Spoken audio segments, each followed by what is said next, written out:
wale ambao haja zao umezikabidhi mikononi mwetu. Amina.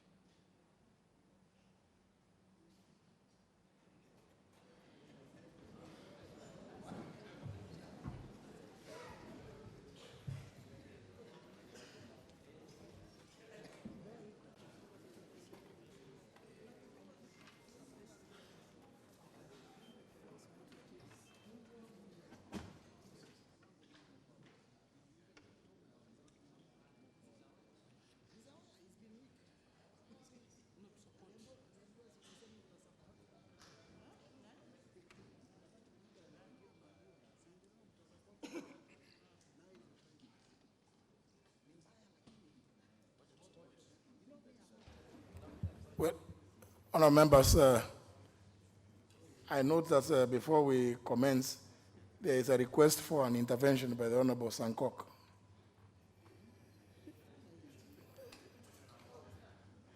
You have a, yes. Before we even...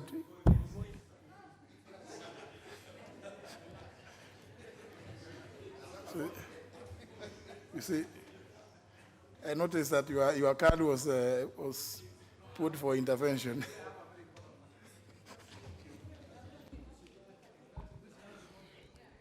Order number 1, administration of oath. Order number 2, communication from the chair. Order number 3, messages. Order number 4, petitions. Order number 5, papers. The Vice Chair, Departmental Committee on Health, Honorable Mishra, Dr. Mishra. Thank you, Speaker, sir. Honorable Speaker, I beg to lay the following papers on the table of the House today, Wednesday, October 9th, 2019.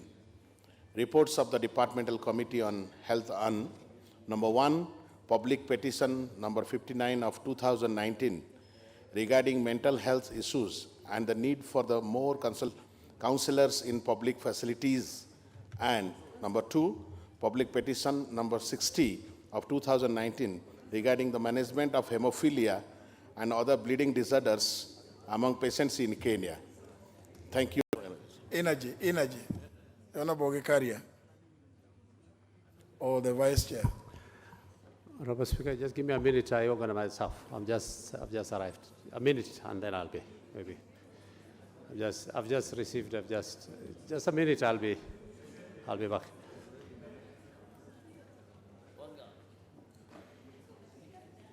But I've approved the report. It is to table the report. Thank you, Honorable Speaker.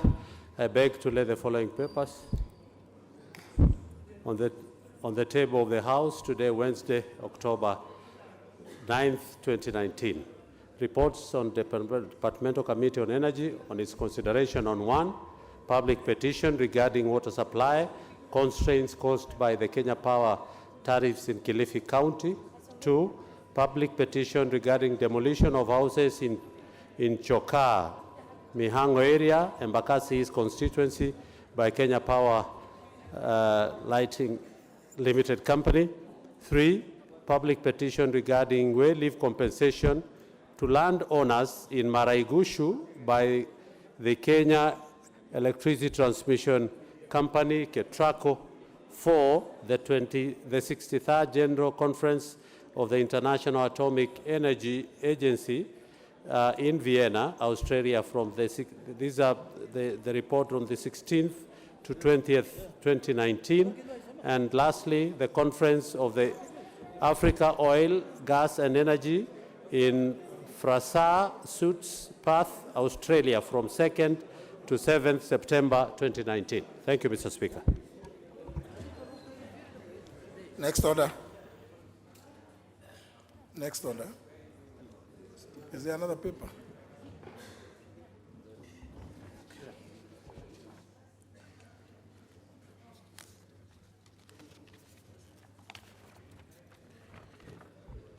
Order number 6, notices of motion.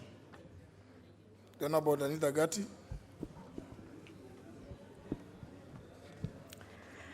Thank you very much, Honorable Speaker. Honorable Speaker, I beg to give notice of the following motion. That aware that according to the World Health Organization, an estimated 15% of the world's population live with some form of disability or different ability, with 80% of them living in developing countries. Further aware that in Kenya, approximately 6.5 million people live with some form of disability, out of whom 3.8 million are women and girls, while approximately 85% of the total number live in abject poverty.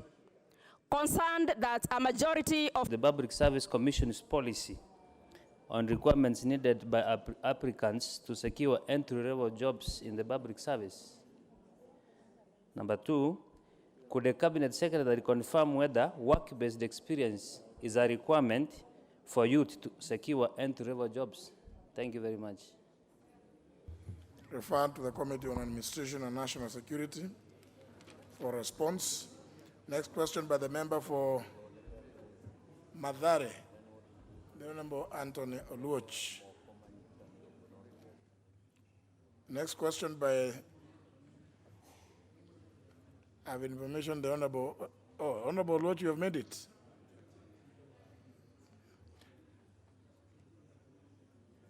You had sent a message to the Secretariat to say that you are held up in the jam. I was in traffic and I've made it. I'm trying to look for the question.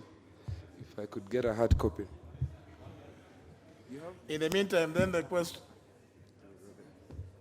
In the meantime, Honorable Oluoch, we can have the member for Madhioya asking his question. Honorable Peter Kimari Kihara.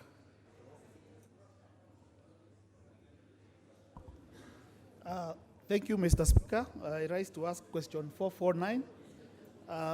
And Mr. Speaker, it's my prayer that the question will be redirected to devolution and planning, because this particular borehole was sunk by Tarda.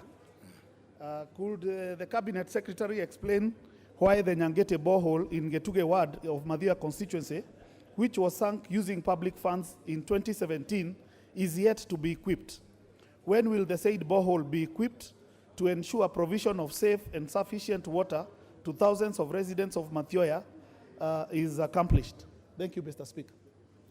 Secretariat to note the question is referred to the Departmental Committee of Finance and Planning and not to Environment and Natural Resources, because the questioner desires it goes to that particular ministry to be responded by the Ministry of Planning and Devolution. Yeah. So, Secretariat to note that. Now we go to the Honorable Anthony Oluoch.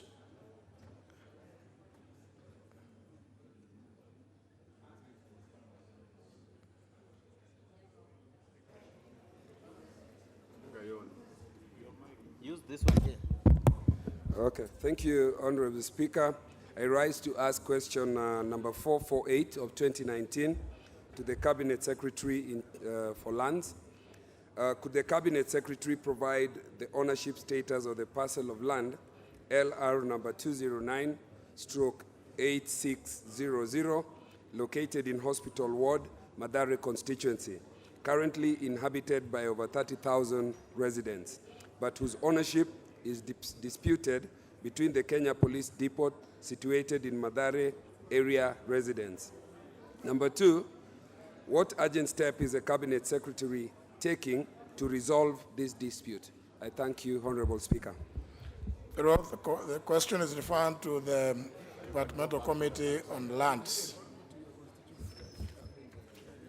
Honourable members, before we go to the next segment of that order, allow me to recognize the presence of the following pupils and students from these institutions listed. Pupils from Moi Air Base Primary School, Kamukunji constituency, Nairobi County. AIC Matiani Girls Secondary School, Kilome constituency, Makueni County. And Diamumo Secondary School, Mwingi Central, Kitui County. You are welcome to observe the proceedings of the National Assembly this afternoon.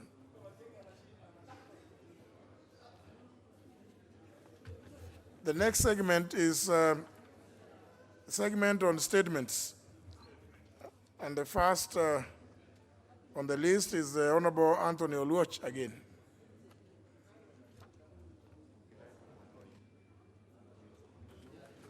Thank you, Honorable Speaker.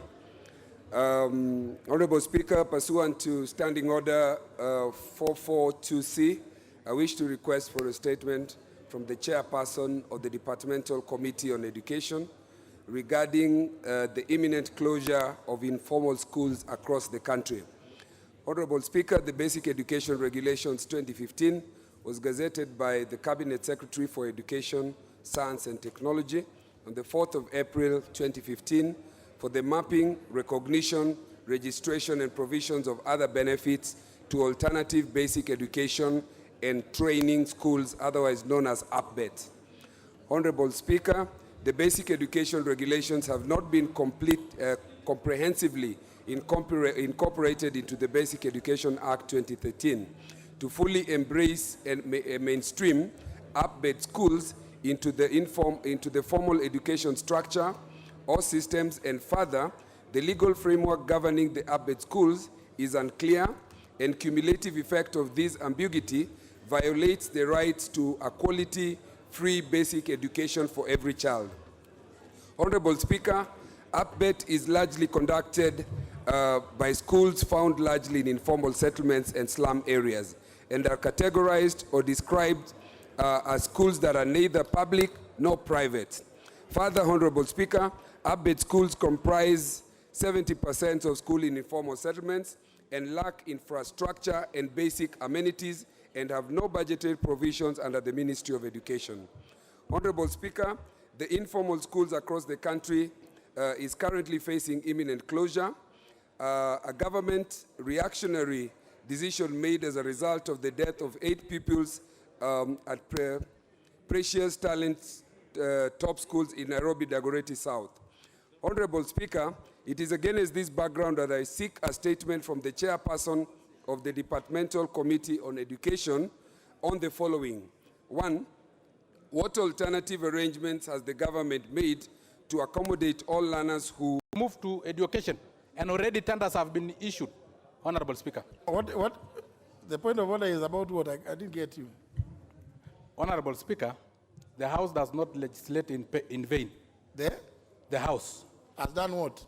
does not make law in vain. Yeah. Honorable Speaker, we have gone through a rigorous budget-making process, and in the Committee of Labor and Social Welfare, we had put 450 million for procurement of sanitary towels in Public Service, Youth and Gender Ministry. That money have been moved without the approval of this House to the Ministry of Education, and tenders have already been advertised. What do you want me to do? Tenders have already been advertised through IFMIS. So How is it connected? Because you rose on a point of order. What is the issue? No, it has no connection with what you say. Is it in order for them to If you want to seek a money? statement, Yes. please, just do like the Honorable Pukosi has done. You don't want to ride on his request for a statement, because now you are diluting his. You are mixing his. Thank you, Honorable Speaker. Yes, please, Quite Honorable advice. Sankok, now we cannot now start heaping another one. I have not seen you as to approve it. So this one, yours is we just consider it or term it as something you felt excited about and you wanted to draw the attention of the House. But if you want it to be acted on, please just go and draft a proper request for a statement about that particular aspect. It is important. It requires, what is this? It requires a response, but not in the manner that you are bringing it up, because now it will not be responded to.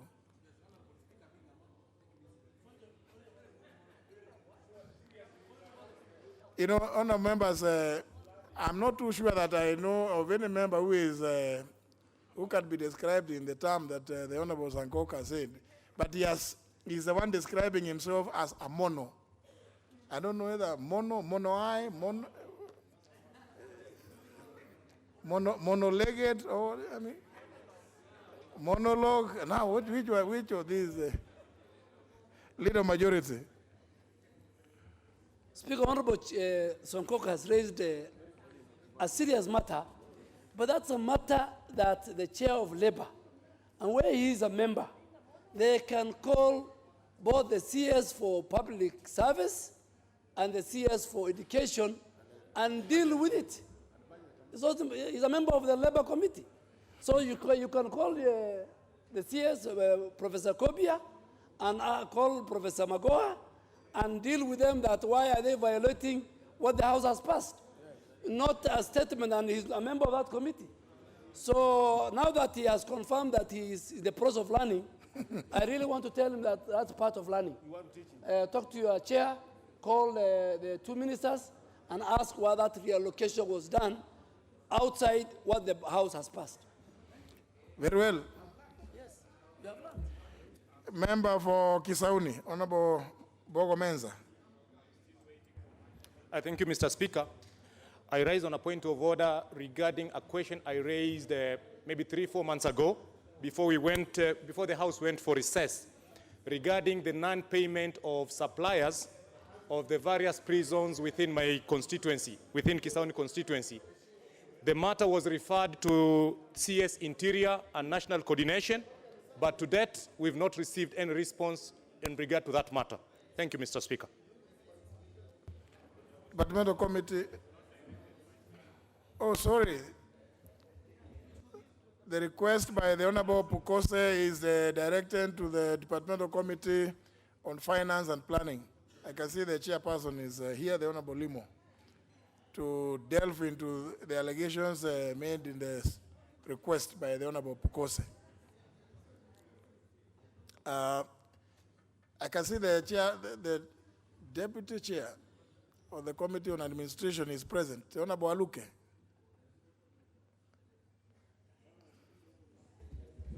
Thank you, Honorable Speaker. The matter the MP has asked is weighty and is of national concern, Honorable Speaker. Due to a lot of work that we have been having, like what you witnessed yesterday, Mr. Speaker, that's why we've not answered this question. So I'm asking the member to give us 3 weeks. Honorable Speaker will give an answer. Thank you. I've been informed that your committee has scheduled to have the Cabinet Secretary appear on some identified dates to come and respond to all the questions. Are you aware, Honorable Aluke, of that arrangement?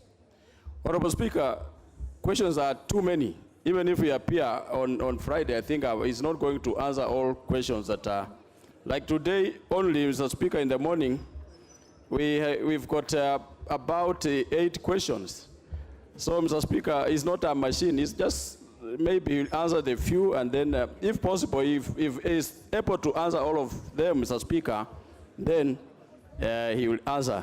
And his question will be one of those that the minister will answer, Honorable Speaker.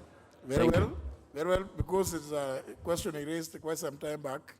Make sure that it is also included among those ones that the CS is going to respond to. Honorable Wario, what's your intervention? Mr. Speaker, thank you very much, Mr. Speaker, for this opportunity. Mr. Speaker, if you remember, during the budgetary processes, there was an effort to move that money from State Department of Gender to Education. It was through your intervention that that money was again relocated to gender. Today, Mr. Speaker, I'm baffled. We are supposed to oversight the State Department of Gender. When you appear before us during budgetary processes, you give us your strategic plan. We allocate funds to a specific department. Then the executive will sit and move that fund to another department. As a parliamentary committee, we have raised with the CS concern before our committee, Mr. Speaker. Now the challenge facing us as a committee of labor, as raised by Mheshimiwa Songok, how are we going to oversight?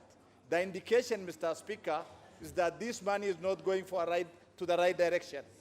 There is restricted tender, which we don't know the reason. The department dealing with it is a different one. When they appeared before us for funding, is a different department. I'm appealing for your intervention and indulgence, Mr. Speaker, because we are lost. How do we oversight this money, Mr. Speaker?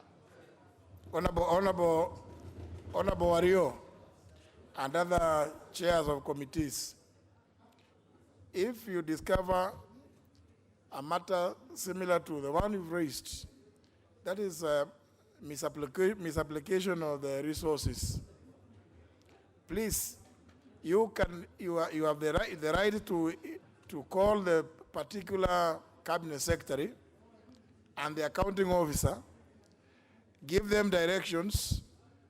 If they do not follow those directions, bring a report here for sanction. That's the reason why the House exists here. Yeah, because, Mr. Speaker, our budget now is based on programs.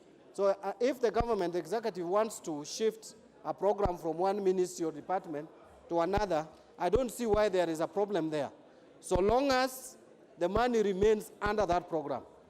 But in the event that money will be reallocated from a program, then that becomes an audit query, and this House can deal with it appropriately in not only the departmental committee, but even the Public Accounts Committee. So, Mr. Speaker, unless now the committee that is complaining comes out clearly to explain to the House exactly what crime the executive has committed, we may be discussing something that maybe there is nothing really wrong that the executive has committed. Because the executive has the leeway, the space, the legal framework. They can shift, change programs from one ministry to another one, from one state department to another.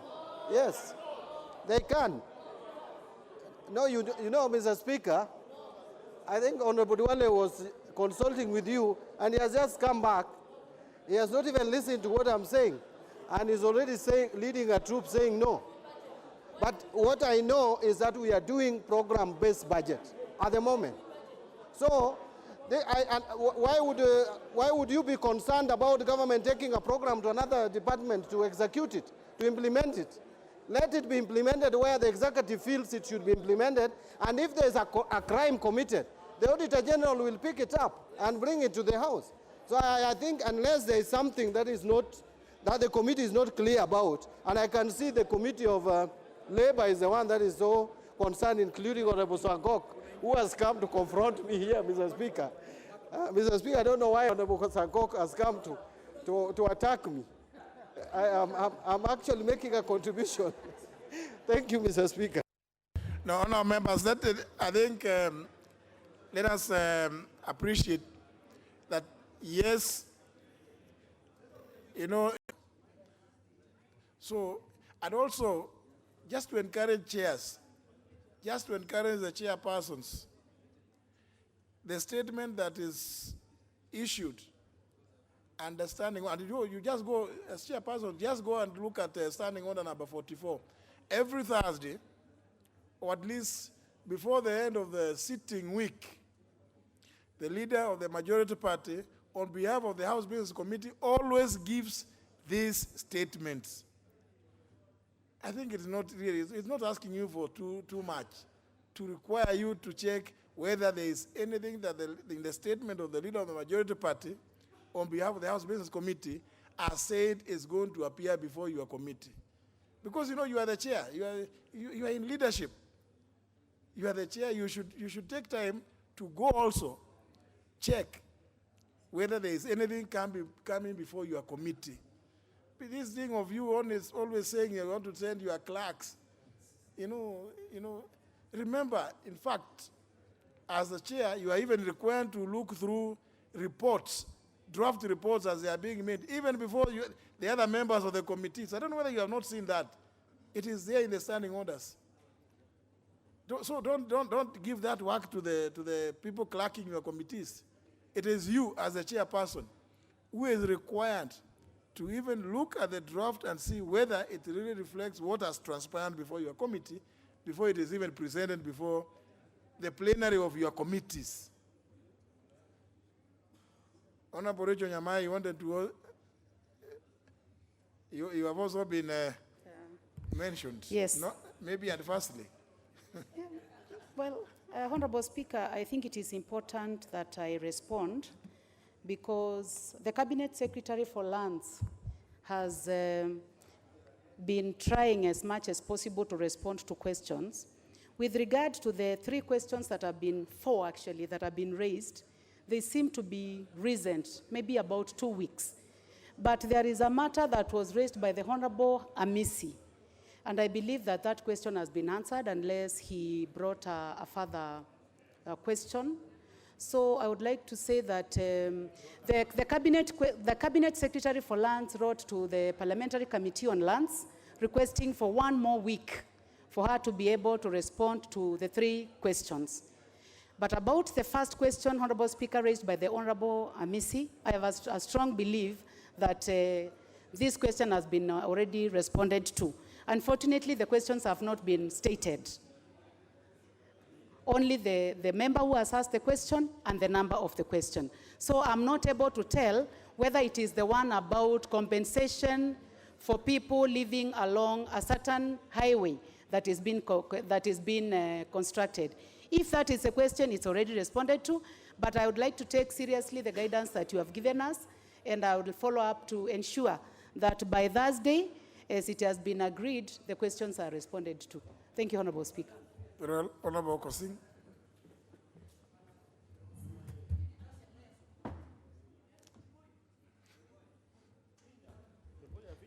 I thank you, Honorable Speaker. And I want to tell the House that all the questions, Honorable Speaker, that have come to my committee have been addressed properly, or rather answered. The minister came last week on Thursday, and all the questions that were on our order paper were really and properly answered, Honorable Speaker. So the ones I have seen raised by the Leader of Majority look to be strange. So what I will do, Honorable Speaker, following your directive, I will go to his office and reconcile the documentation from the clerk office and the Leader of Majority. But I want to tell the House, Honorable Speaker, the Ministry of Transport answers the questions as they come. We don't keep them. And this committee, Honorable Speaker, has good record in this House. So I want to follow your directive, but we'll reconcile. But it looks strange, but I will reconcile them, Honorable Speaker. I thank you. Very well. I think let's now do business. Let's go to business. Honorable Kadie, this is Honorable Kadie. Kamren, sorry. Now, Honorable Angwenyi, now you know his name as Kibiegon or Kamren. Thank you. Honorable Kamren. Thank you, Speaker. My concern is what we are getting from the Chairman of Interior. I asked a question on October last year when 5 students were killed. And up to now, I have not gotten a question, an answer. I'm wondering when he's telling us about the clerk, about the procedures, while Kenyans are waiting for those answers. You know, we are not asking questions from ourselves. We are asking questions from our people. So I'm wondering, I'm wondering. Absolutely, I agree with it's you. Like there's a failure somewhere. Koinange, in fact, Honorable Kamren says he asked a question in October last year, and we're in October 2019. Maybe, Honorable Kamren, why don't you just walk there, sit next to him. You can displace the member for Kangema for a while so that he can give you an answer. Please, I think that is too serious. If the question was asked in October last year, Honorable Koinange, maybe have a word with Honorable Kamren. Maybe you might have lost his question. And I agree with him. He was not asking the question for the sake of it. It was on behalf of the people. I think he deserves an answer. October last year. So, Honorable Kamren,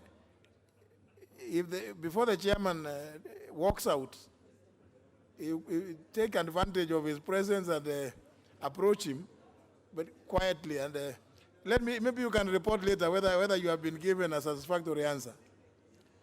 Honorable Gladwell, Jesire, you also want to You have another one of last year? No, Mr. Speaker, sir. Mine is so recent. It's not overdue. The question on the school, the Cabernet School for the Deaf and Blind that I asked recently, it was an urgent issue, Mr. Speaker, sir, because the school hasn't opened up to today for this term. And I wanted actually the answer to be fast-tracked so that those vulnerable children can get justice, Mr. Speaker, sir. That's the question? Because was it by a private notice? It was normal, Mr. Speaker, sir, but I requested it to be handled urgently. You know, the only way, you know, that request may not have been, it might not have been known. Because now, if it was not a question by private notice, then it may be going through the normal process of maybe being forwarded to the ministry to be responded to in the usual way. Please advise, Mr. Speaker, sir. Is the desire of the House that I put the question? Very well.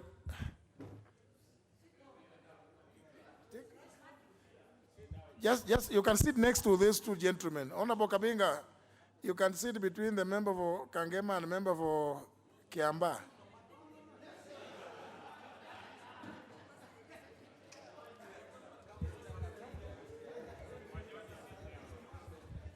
Honourable members, having confirmed that the House quorates, I therefore put the question, which is that the Circle Societies Amendment Bill, National Assembly Bill, member for Baringo and member, please, consult in low tones. I'm not saying you shouldn't consult, but you must also allow us to transact this business.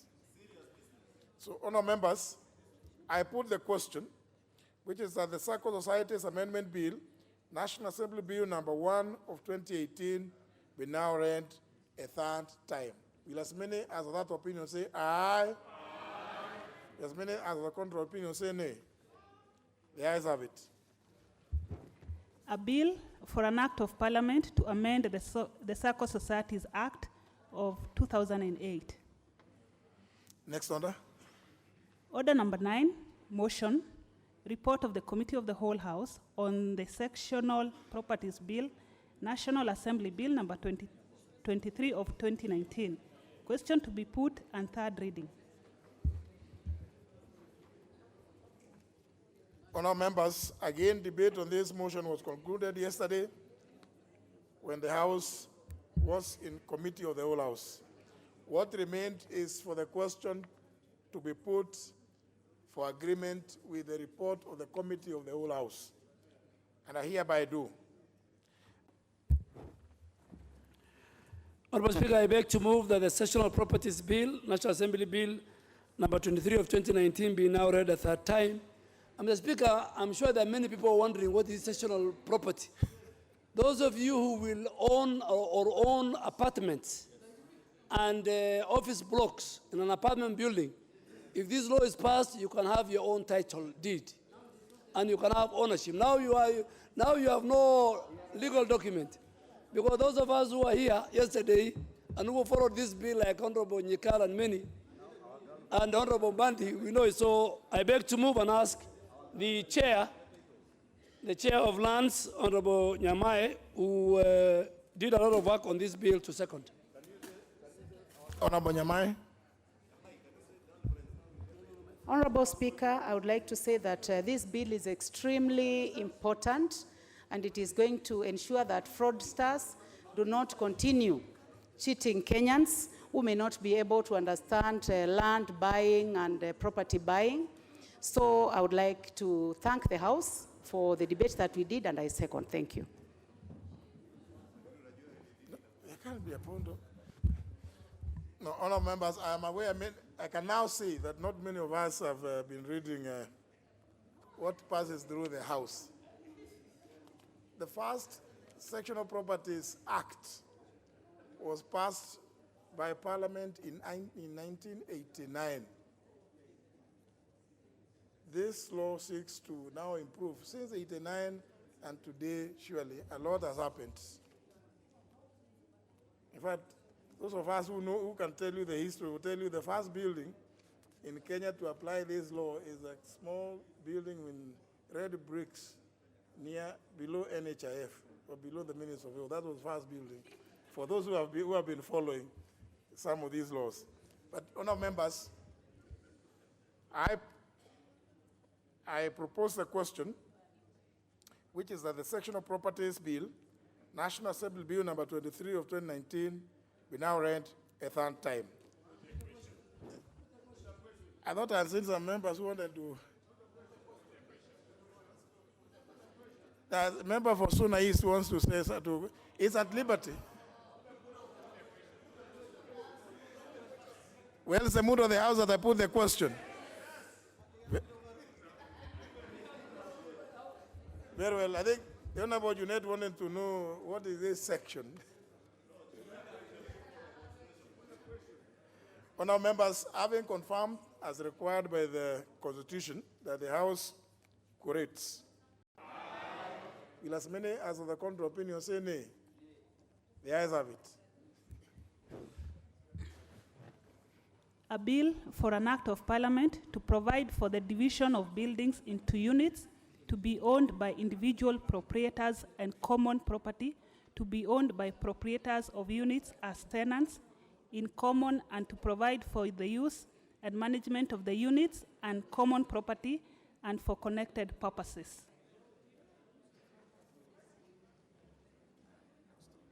Next order. Sorry, yeah, let it be read out so that you can then raise your point of order. I wanted to get a record of how many members have contributed. Order number 10, motion, report on a fact-finding mission on the welfare of migrant Kenyan workers in the Kingdom of Saudi Arabia. Resumption of debate.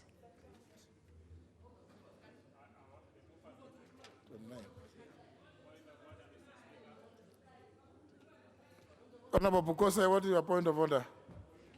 Honorable Speaker, this motion had been debated yesterday, and I'm understanding Order 95, that the mover be called to reply, considering that issues that are pertaining to this motion and the mood of the House, I think we can be able to dispense with this matter, Honorable Speaker.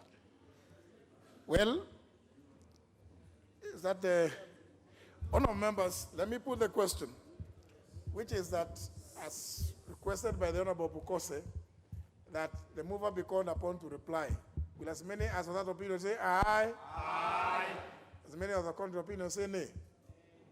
The ayes have it. Mover.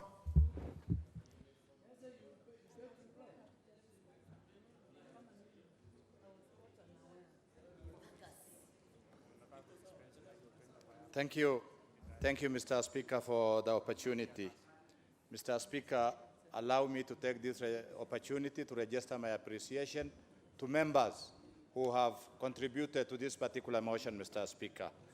Mr. Speaker, I could have just tabled this report like any other report, but my intention was to share the same with members so that they enrich and we walk this walk together.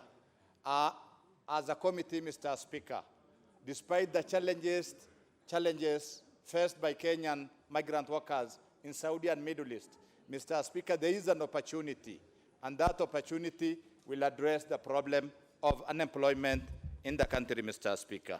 Mr. Speaker, before 2018, there was no legal instrument, Mr. Speaker, sir. At least today there is a bilateral agreement, and the suffering will be monitored by both Kenya and Saudi Arabia, Mr. Speaker. Mr. Speaker, the other issue I wanted to share with members, before 2017, there was no labor attaché anywhere in the world, Mr. Speaker, representing Kenya. We have taken the first step. There is a labor attaché, despite the challenges, Mr. Speaker. One example I wanted to share with the House, Mr. Speaker. Moving from Riyadh, which is the capital headquarters, to Jeddah is 1,000 kilometers, Mr. Speaker. Our labor attaché have no staff. This is a one man without proper resources. That is why, as a committee, Mr. Speaker, we have requested the ministry concerned to fund the labor attachés in this country so that they look for more markets. In terms of content, Mr. Speaker, Yes, I agree. We need to improve the report. Mr. Speaker, with your permission, I will table two documents. One is the minute for adoption of this report. Secondly, Mr. Speaker, we have a list of accredited agents for employment of migrant workers. Mr. Speaker, this will help us. This will help us largely in sensitizing in our constituents, Mr. Speaker, so that whenever anybody is going outside this country, Mr. Speaker, they should go through a registered agent. Most of the problem faced by Kenyan migrant workers, Mr. Speaker, is through unregistered agents. That is why, Mr. Speaker, I'm going to table that list. It's a list of 211 companies. We have put the name of the directors, their physical address, their phone numbers. That will help sensitize our constituents, Mr. Speaker. Finally, Mr. Speaker, I just want to respond to two concerns. A member mentioned we are careless and casual.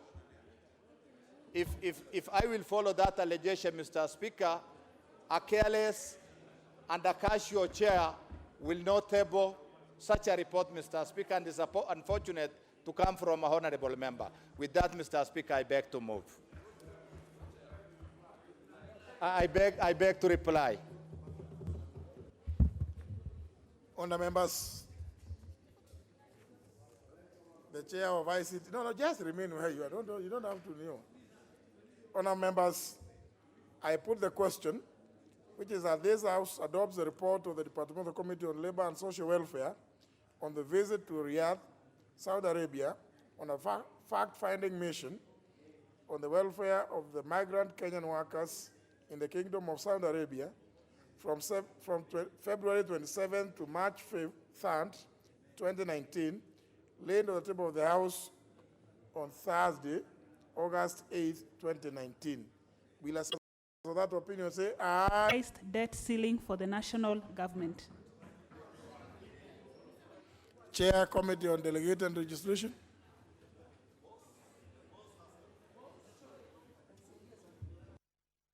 I need, okay.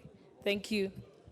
Honorable Speaker, I beg to move that this House adopts the report of the Committee on Delegated Legislation on its consideration of the Public Finance Management National Government Amendment Regulations 2019, laid on the table of this House on Wednesday, October 9th, 2019, and pursuant to the provisions of Section 205(4) of the Public Finance Management Act 2012 and Section 18 of the Statutory Instruments Act 2013, and Standing Order number 210(4)B approves the Public Finance Management National Government Amendment Regulations 2019, thus approving the amendment made to the Public Finance Management Regulations National Government of 2015, the principal regulations through legal notice number 155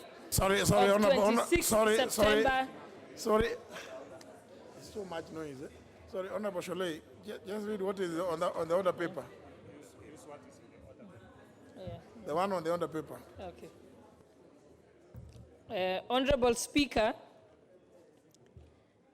I beg to move that this House adopts the report of the Committee on Delegated Legislation on its consideration of the Public Finance Management National Government Amendment Regulations 2019, laid on the table of this House, of the House on the Public Finance Management Act, table of the House on Wednesday, October 9th, 2019, and pursuant to the provisions of Section 205(4) of the Public Finance Management Act 2012 and Section 18 of the Statutory Instruments Act 2013, and Standing Order number 210(4)B approves the amendments to the Public Finance Management National Government Regulations 2015, principal regulations as effected through legal notice number 155 of the 26th September 2019 as follows.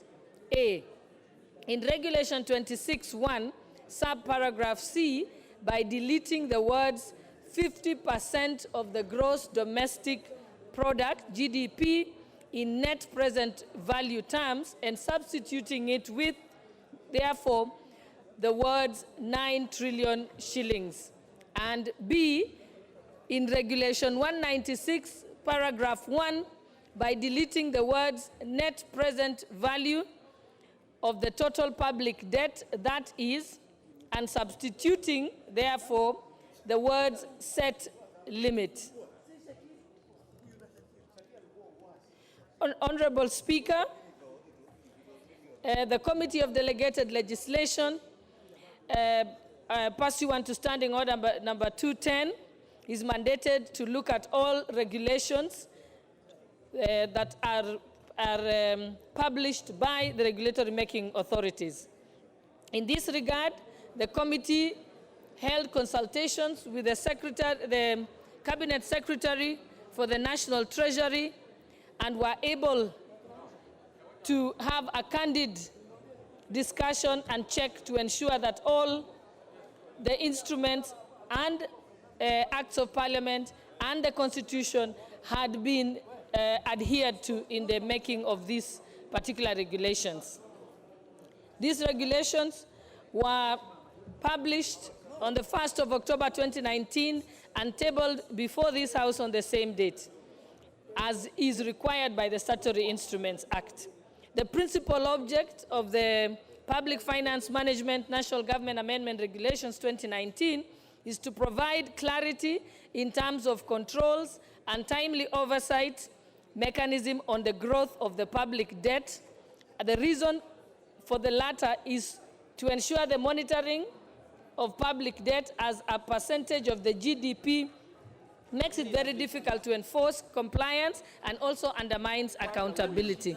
For this reason, Honorable Speaker, it was preferred that we provide a numerical limit to the total public debt to 9 trillion shillings in place of the current 50% of the GDP in net value terms.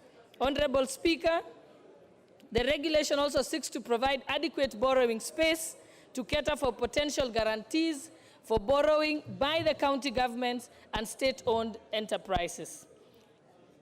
Honorable Speaker, the regulations also seek to allow the government to access concessionary funding sources from multilateral financial institutions and bilateral sources, thereby facilitating the government for interventions in the public sector. It also releases monies that would otherwise be borrowed by government from commercial banks to be able to be used by individuals, lent to individuals, and SMEs. Honorable Speaker, the rationale for the amendment is anchored on the fact that the set debt limit as currently expressed on net present value terms as a percentage of the GDP is unclear, difficult to verify compliance, and thus undermines accountability. In general terms, public debt limits are necessary for safeguarding an economy from shocks and risks, such as exchange risks, interest rate risk, international financial instabilities, safeguarding public debt as at sustainable levels as envisaged in the Constitution, the Public Finance Management Act, and in accordance with international best practice. The ceiling is proposed at 9 trillion at the moment. As at the end of June 2019, public debt stood at 5.8 trillion and is expected to rise to 6.3 trillion by the end of the current fiscal year based on the approved budget policy statement by this Parliament. The amendment, therefore, will enable implementation of the budget for the financial year 2019-20 and 2020 as approved by this House. Honorable Speaker, implementation of the capital projects for the financial year 2019-2020 is highly dependent on the approval of these regulations before this House today. The government requires Kenya shillings 635 billion to finance the development projects approved by the House in this year's budget. These regulations hold the key to the funding of these projects. The amendment will also enable the nation to reprofile existing high-cost debts through debt refinancing of facilities guaranteed by multilateral financial institutions and bilateral sources to enable it pay off its expensive syndicated or what is called commercial loans.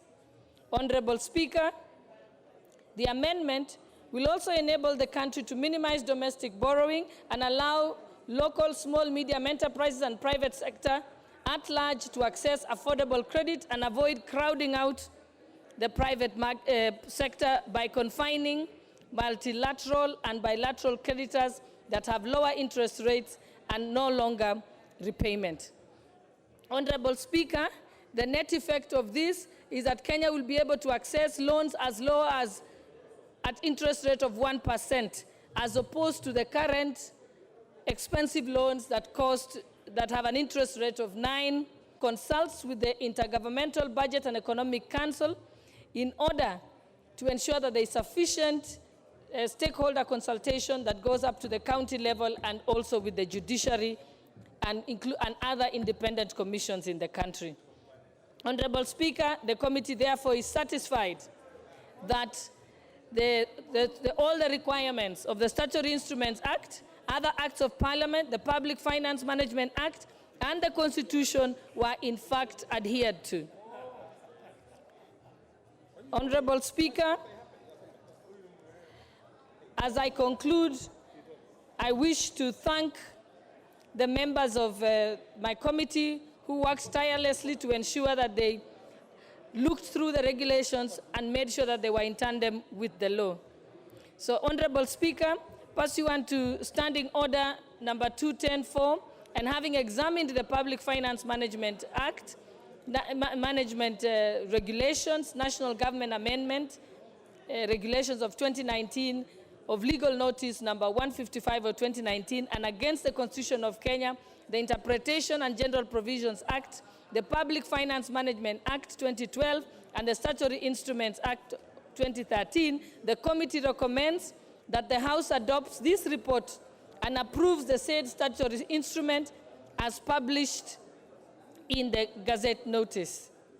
Honorable Speaker, I beg to move and request that Honorable Mr. Speaker, I rise to second the report from the Committee of Delegated Legislation on its considerations of the proposed amendments to the PFM regulations, Regulation 26(1)C, on the public debt ceiling. Mr. Speaker, as a member of the Committee of Delegated Legislation, we basically deal with issues to do with subsidiary legislation, guided clearly by the Statutory Instruments Act. So there's basic things that we look out for whenever regulations are brought before the committee.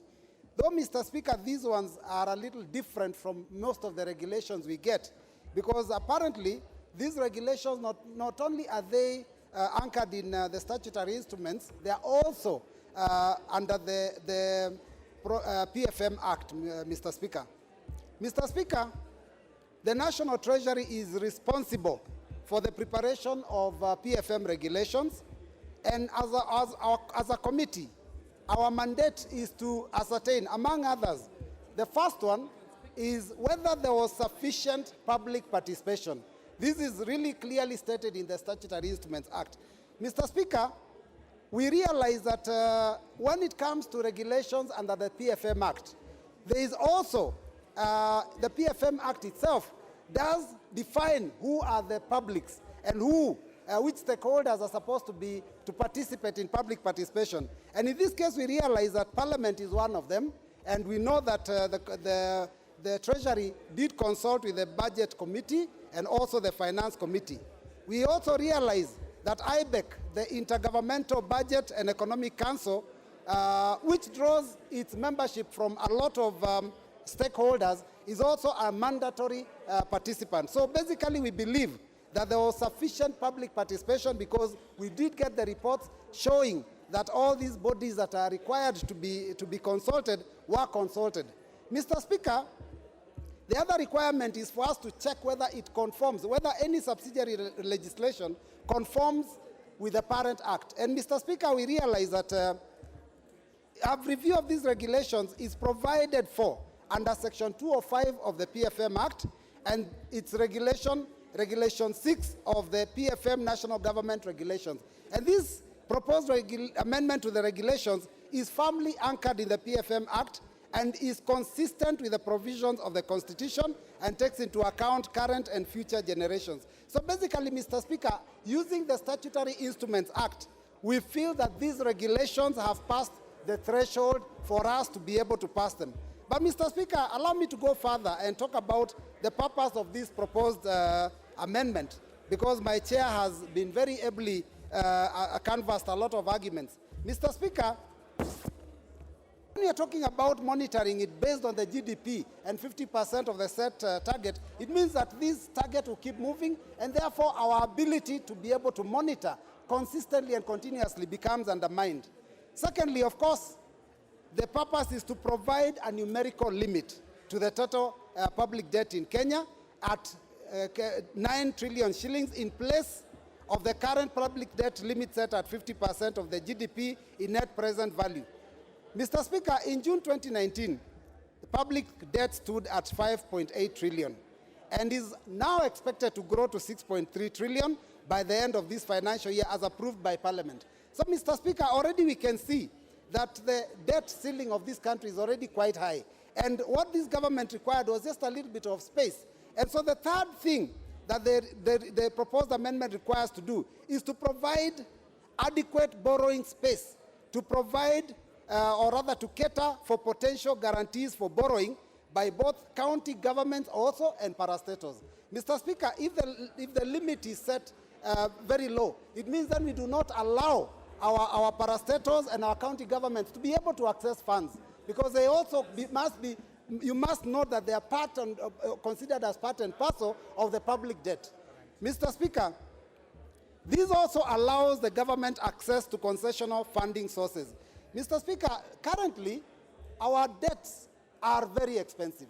We have borrowed, and I understand some of these debts are from commercial banks, and they are, with interest rates at the tune of 9 to 11%. If we can access concessional funding or lower, cheaper rates, then it basically means that we are saving money for the country in the long run. So, Mr. Speaker, I think it is important that we support this because it does give us an opportunity to get cheaper money. Mr. Speaker, I know that we have issues with increasing public debt, but we also must understand that as a country, we have also set up very serious infrastructural development that requires money. It is true that some people have said, and it is true, we have read it in the media, that part of the money has been lost. But, Mr. Speaker, we cannot say because there was a mistake last year or the year before, it means that from now we continue fighting and complaining. A time reaches when, as members, we must stand up to be counted. And that is why I'm saying that much as I know it is a burden even to the citizens, it is important that we stand up to be counted. It is important that now we bite the bullet and make this decision to allow the government the opportunity to be able to correct the mistakes that were there in the past. Borrow at lower rates, pay those expensive loans so that we can be able to move on and correct the country. Mr. Speaker, again, when you do that, we shift the focus from domestic debts to external debts. You see, whenever the government is doing local borrowing, it means they are competing with our SMEs and our private sector. Let us allow the government to borrow externally, lower, cheaper rates, so that the commercial banks within the country can lend to us.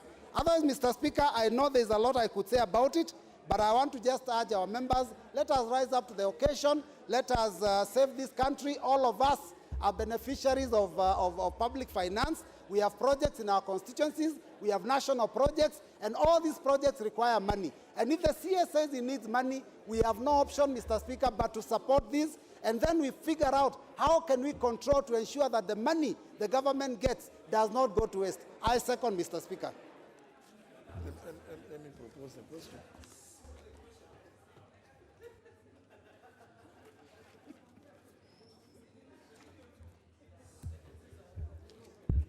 Honourable members, I propose the question that this House adopts the report of the Committee on Delegated Legislation on its consideration of the Public Finance Management, in brackets, National Government Amendment Regulations 2019, laid on the table of the House on Wednesday morning, October 9th, 2019, and pursuant to the provisions of Section 205, Subsection 4 of the Public Finance Management Act of 20 nations, as effected through legal notice number 155 of 26 September 2019, as follows. A, in Regulation 26.1, subparagraph C, by deleting the words 50% of gross domestic product, in bracket GDP, in net present value terms, and substituting therefore the words 9 trillion shillings, and B, in Regulation 196, paragraph 1, by deleting the words net present value of the total public debt, that is, and substituting therefore the words set limit. Leader Majority. No, Mr. Speaker. Mr. Speaker, this is a very important matter for the country. And it's not like last Thursday. Mr. Speaker, debt ceiling are the fiscal control mechanisms that are designed to maintain the physical sustainability of any economy and are vital for the maintenance of a very healthy financial position of any country. And the Speaker, the Constitution of 2010 has given powers to Parliament in Article 201C of the Constitution and Article 211 of the Constitution and Section 50, subsection 2 of the PFM Act of 2012 that stipulates that the national government may borrow money not exceeding the limit set by Parliament. So what Parliament is doing this afternoon is anchored in law, and is anchored in law because we represent the people of Kenya. Mr. Speaker, the proposal to amend the debt ceiling or limit it is in line with the National Assembly resolution to the report on the budget and policy statement of 2019. So what we are doing is what this House passed, Mr. Speaker. If we read the budget policy statement that was brought by the Budget Committee, in its resolution, they recommended that the PFM Act should be amended to provide for a numerical debt ceiling as opposed to the current scenario where the debt is pegged on the GDP. It's very, very clear. Honorable Chair of Budget, Honorable Bandi, in the budget policy statement, they indicated, they recommended that we should go away from this thing of 50% of the GDP as to be pegged on our debt level, but we go to the numbers and say our ceiling is 7 trillion, our ceiling is 8 trillion, our ceiling is 9 trillion. So we are not doing anything out of place. In fact, we are implementing this afternoon what the Budget and Appropriation Committee recommended when they tabled the budget policy statement. Mr. Speaker, it's also important that this House fully supports the realization of a bigger, broader fiscal strategic targets and objectives as indicated under the 2019 budget policy statement and the midterm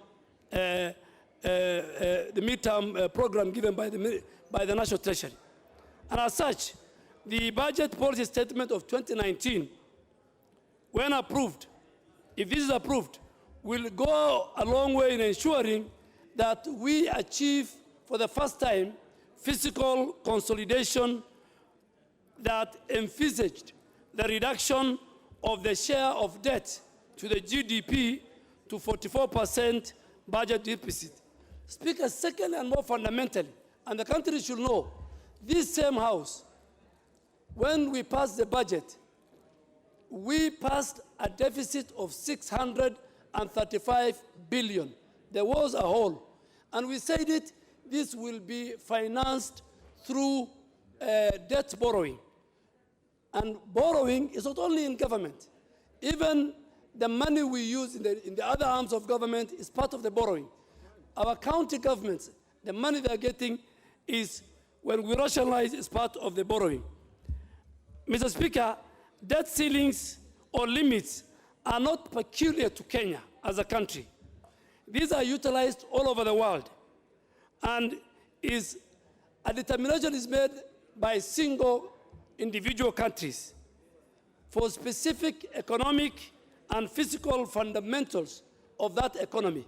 And Mr. Speaker, I want to say it, the biggest mistake we made as a country, and as I go along, I will ask the National Treasury in their next meeting with the East Africa Council of Ministers of Finance, they must amend that the 50% GDP debt ceiling is the same that is used for Burundi, same used for Rwanda, is the same used for Tanzania. We are not at the same economic power level with those countries. To speak of the budget that we passed here as a country, this year, 2019-2020, was $264 billion. The budget for Tanzania, Uganda, Rwanda, Burundi combined is $260 billion. We have a huge economy. So you cannot compare and peg our debt ceiling at 50% like Burundi. Same at Rwanda. Mr. Speaker, it's important to know that the Kenyan economic development agenda cannot be compared with those countries in the region, and it's high time for the policymakers in the National Treasury to reconsider, and we are urging them to reconsider revisiting the macroeconomic targets that underpin the East Africa Community Convergence Framework under the East Africa Community Union Arrangement, so that we cannot be at the same level with those other countries. Mr. Speaker, national debt sustainability threshold indicate that the national debt level remains sustainable. That is very, very critical. As long as a country national debt level is sustainable, then we are doing very well. And why do I say so? For 2019-2020, Kenya debt to GDP level is projected at 59% against a debt ceiling threshold of 74%. And in present value terms, this is projected to fall to 53% by 2022 and decline as we go. So our debt level will keep on declining, because the more we invest in serious infrastructure, in energy, in roads, in rail, in airports, the drivers of the economy, the gains will be achieved in the long term. So we might borrow now, but in the future, Mr. Speaker, we will see the achievement. I'm sure those of us who are in the 10th Parliament, when President Kibaki and former Prime Minister were investing in the Thika superhighway, we thought they were joking. But today I'm sure they will be remembered for that superhighway and many, many other key energy projects. Speaker, by amending the regulations of the ratio of 50% of the debt to GDP to a numerical figure of 9 trillion was necessitated. What was the objective? Why did the government wanted us to move from 50% to the GDP to a number like 9 trillion? This was necessitated by the need to have a very clear and precise threshold that can be used for the decision making, and more so by members of parliament, even for this house, because the National Treasury tables every quarterly the debt management strategy. Now we will be in a position to collectively and individually monitor the numbers, but you cannot monitor percentage. So now going forward, the National Treasury will table and tell us these are the numbers we have borrowed, and this is how we are managing the debt level, Mr. Speaker. So it's even good for parliamentary oversight by providing express threshold that the National Assembly can use to gauge the debt performance, can use by the delegated legislation with the supporting documents by the Budget and the Appropriation Committee, has been necessitated by the need to meet and create a balance between the debt accumulation and the expenditure needs of our country. So we are trying to balance how much do we accumulate, what is our debt accumulation, balance it with our expenditure needs of our country. So it's like we are doing a scale. And the national debt, Mr. Speaker, has risen as of today to 5.8 trillion, but the country still has expenditure needs, which are very key to ensure that the Big Four agenda are achieved.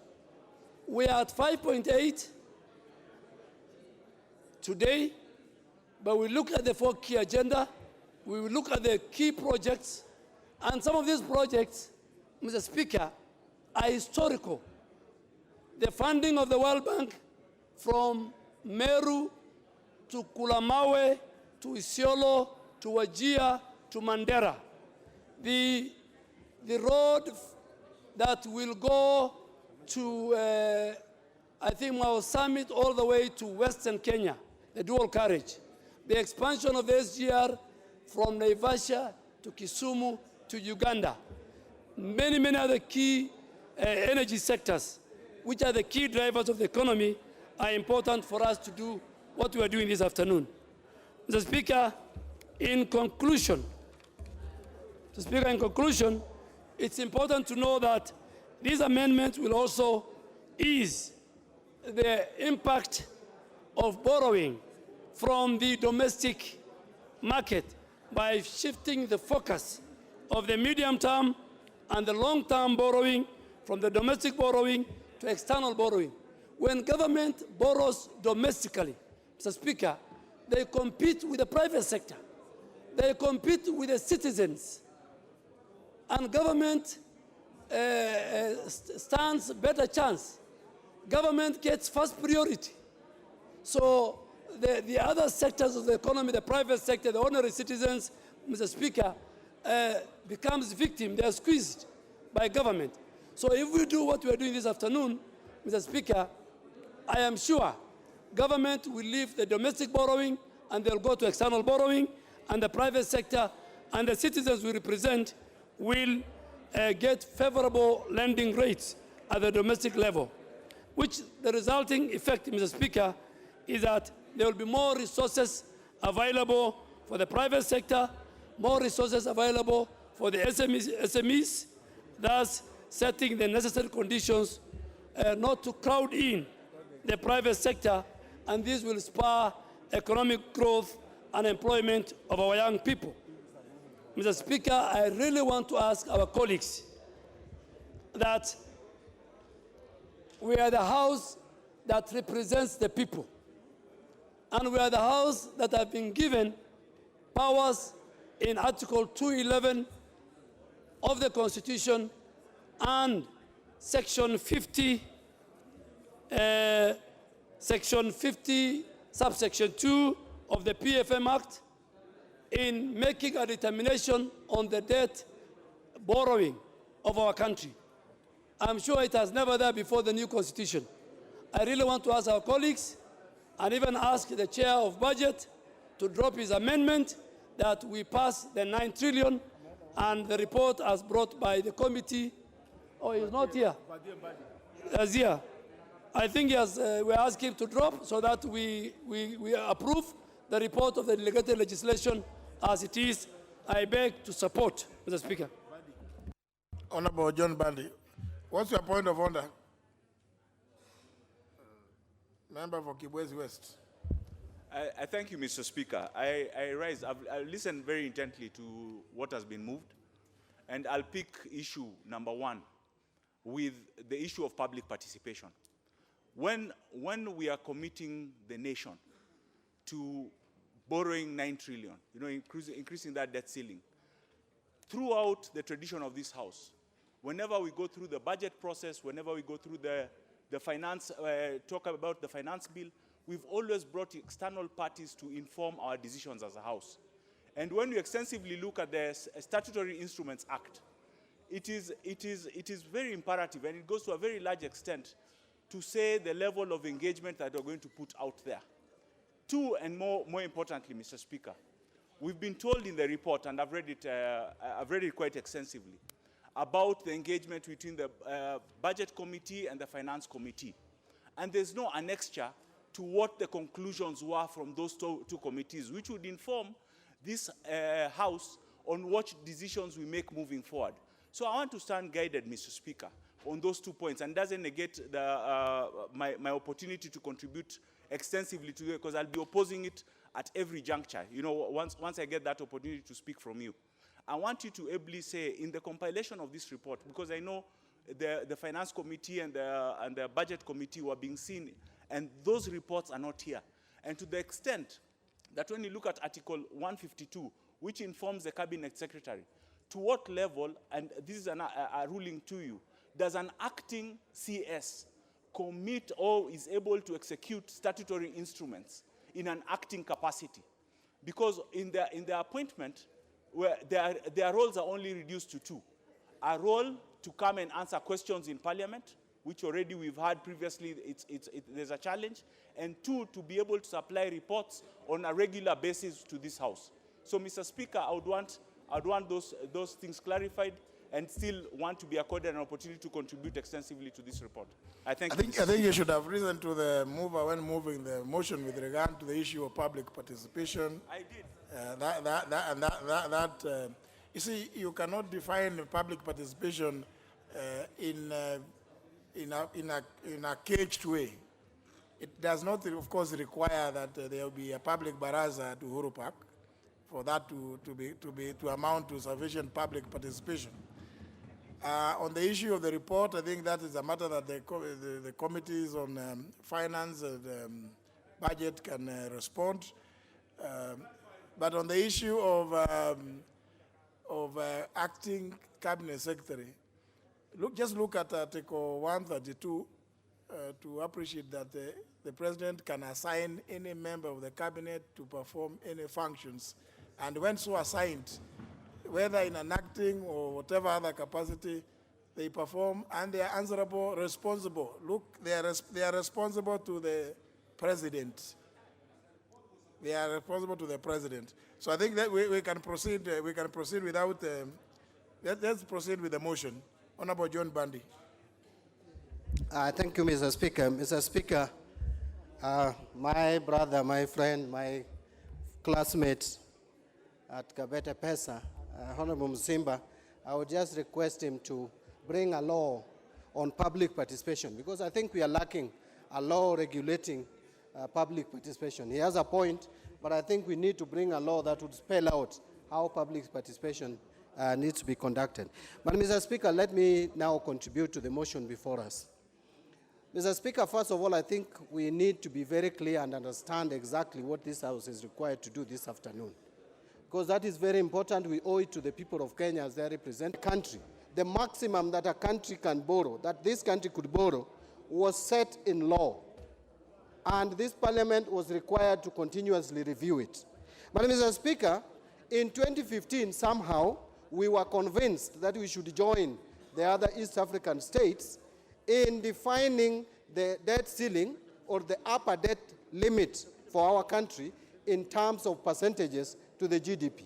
Mr. Speaker, some of us have not been very comfortable with that. I actually opposed the change from absolute numbers or absolute figure to moving average, because really it is very difficult to define and for people even to understand what is the GDP of a country. And then calculating 50% of it and comparing with the debt level is usually not very easy for ordinary Kenyans. For some people it's very easy, but to many people it is not. But Mr. Speaker, we moved to a system where now, in law, Parliament amended the law to define the upper limit or the debt ceiling to 50% of GDP. As we speak, Mr. Speaker, and let us be very candid with each other, that law has been violated by the government of Kenya. The debt to be able to comply with the law. And Mr. Speaker, we did pass the budget for 2019-2020. In that budget as a House, National Assembly, we told the National Executive that we could allow them to borrow 635 billion for 2019-2020. But without amending this law, Mr. Speaker, it is not possible. We cannot borrow the 635 billion because you cannot even borrow a shilling today because we have reached the limit of 50% of our GDP. And therefore, Mr. Speaker, the question that this House needs to ask, and I agree with those who are expressing concern, I am one of them, about our debt sustainability. That, yes, we have borrowed money that this country is finding difficult to repay. But the question is, when you tell the government that, yes, there are projects within our budget which will be financed through borrowing, and yet there is no space for that borrowing, what therefore are you telling the executive? That this country is not going to implement those projects. Some of those projects, if I may mention, Mr. Speaker, if you allow me, one of them is the Ndongokundu Bridge, where we have lost 2 lives just the other day. People, the transport from Kwale to the island of Mombasa. We cannot start that project because there is a financier to finance the project, but you cannot borrow the money. Why? Because the law prohibits and stops you from doing that. There is a road that is supposed to come from, I think, Garissa to Mandera. That road is supposed to be financed through multilateral institutions. It cannot be done until and unless we come up with, we allow the executive through a legislation to borrow more. Now, the question that probably we needed to address is, should we allow the debt limit to go to 9 trillion or to a lower figure? But if we borrow this year as we are planned, then the debt limit will go to 6.4 trillion. But Mr. Speaker, the question is, should we put a figure and then come back after 2 years and review it? The answer is that is possible. In fact, that is the direction that many of us were taking. However, the argument from the executive, the argument from the treasury, which also makes sense, is that when you are dealing with multilateral institutions like World Bank, they need and they would be more confident because World Bank is not like these syndicated loans that we are getting from commercial banks. World Bank needs transparency. World Bank needs fiscal discipline. And for them to be sure, for World Bank to be sure, for IMF to be sure that there is fiscal discipline, they need a long-term projection. They need this for us to get into serious engagement and negotiation, loan engagement and negotiation with the World Bank and other institutions like IMF. You require something that would convince the World Bank that there is sustainability. So, Mr. Speaker, we got convinced, some of us got convinced that, yes, we need to give government a little bit more space. But again, I think this also needs to come out clearly. It is not true, as my classmate, Honorable Musimba, is saying, that we are allowing government to borrow 9 trillion. I think that is not correct. Let us be clear. And this is where we are failing as a House. From henceforth, every year we must hold the government to accountable when we are doing the budget on how much they are going to borrow for that year. What we are saying is that the government has a debt ceiling of 9 trillion. But this financial year, the amount we have allowed the government to borrow is only 635 billion. If they borrow any amount in excess of that, they will be violating the Appropriations Act and the laws that we passed in this house. So we are not telling the government to go and borrow 9 trillion. In fact, when we had a meeting with the Treasury, we were very clear with the Treasury that this 9 trillion should take Kenyans to 2024 at least, without asking us again to change the debt ceiling. But Mr. Speaker, let me talk or say something about debt restructuring. The debt restructuring is a normal and common practice even in the private sector. Mr. Speaker, in companies, they call it balance sheet restructuring, where you can decide to ask the shareholders to come forward and buy credits or creditors, what is owed to creditors. That is what we call balance sheet restructuring.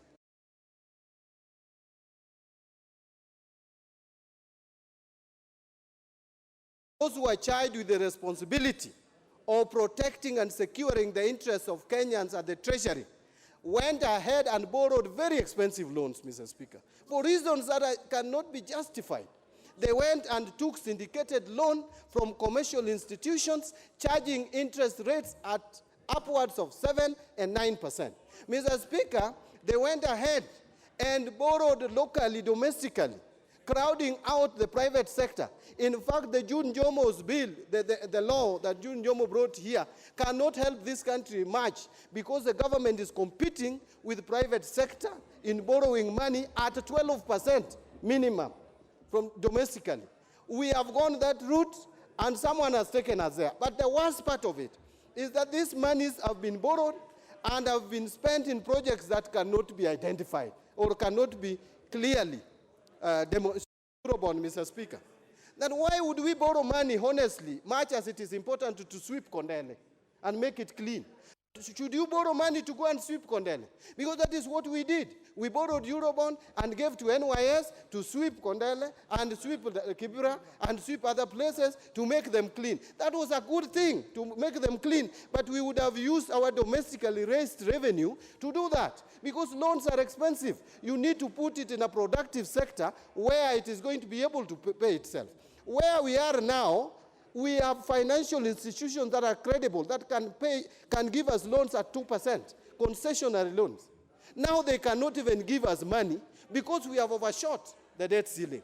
We cannot do that bridge I've just mentioned, Dongokundu Bridge. We cannot do what some people went to commercial institutions, borrowed syndicated loan at 9%, very expensive to us. We have overshot the 50% limit of the GDP, and now we have to say, because Kenyans are going to complain that we are increasing the debt level, we cannot take action. I think that will be responsibility of the highest order, Mr. Speaker. I want to conclude my contribution by saying the following, that, Mr. Speaker, the Budget and Appropriations Committee, which is chaired by Honorable Kimani Chungwa, and where I sit, we must make sure that we keep the Treasury on its toes, that they borrow this money to retire and restructure the loans that are expensive to this country, that are making us suffer as a country, that are making the future of this country become bleak.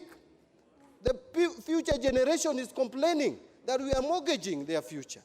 So we need to do that by restructuring the debt. But you cannot, I had some arguments, Mr. Speaker, allow me to say this, because you know, matters finance sometimes may look simple, but they are not very simple. Mr. Speaker, some people are arguing that, okay, if you want to retire, then why do you increase the ceiling? Why don't you just borrow and pay, and you remain at the same level? It is not that easy, because before you pay, it is still there. So you have to borrow first. So you have to push up the ceiling to be able to borrow, to go and pay, to reduce. Mr. Speaker, I don't know whether I'm making sense. You know, I'm now talking like I'm educating my children at home. But that is the way I would put it. That for us to be able to borrow, to retire, we have to push the limit, the ceiling up, to allow us to borrow. And Mr. Speaker, with those very many remarks, allow me to sit down and ask this House that, yes, we approve this debt ceiling, but the government must know that the people of Kenya are not happy with them for putting us in this situation. We would not be where we are today, Mr. Speaker, if there was a responsibility. Thank you, Mr. Speaker. Member for Wajir County.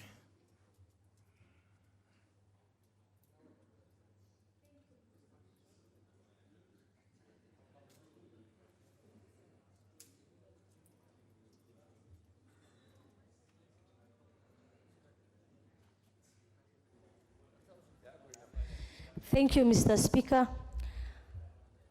I want to thank the Committee of Delegated Legislation, which I'm the Vice Chair, And I also want to thank the Joint Committee of the Finance and Budget for actually knowing that this country is greater than individual. Mr. Speaker, I also want to thank the CS National Treasury for being bold and honest. Mr. Speaker and members, the National Treasury made the regulations pursuant to Section 205 PFM Act 2012. Mr. Speaker, they have complied with the legal framework. IBEC approved the regulations. Mr. Speaker, Attorney General approved the regulations. Mr. Speaker, there was adequate and sufficient public participation because a member of delegated legislation, our key was public participation, and as a committee we were satisfied. Mr. Speaker, these regulations allows the government of Kenya to access concessional funding. Mr. Speaker, when the CS Treasury came before us, he told us he had 40 projects that needed funding. And the projects that benefit from this funding, one of it is Dongo Kundu in Mombasa, the Northern Corridor, Kenol Wamaria Nyeri Road, and Mr. Speaker, I think it is high time we approve these regulations because as a country, I think it is not a crime to borrow. Many countries did that before, but as long as there's going to be discipline in how we're going to manage the public resource. Mr. Speaker, the amendments will enable this country to minimize the domestic borrowing and allow local SMEs and private sectors to access the affordable credit. I want to urge the honorable members of this House to please look at the bigger picture as a country and support these amendments, support these regulations from the committee. I thank you, Mr. Speaker. Honorable Serone Kipkorir.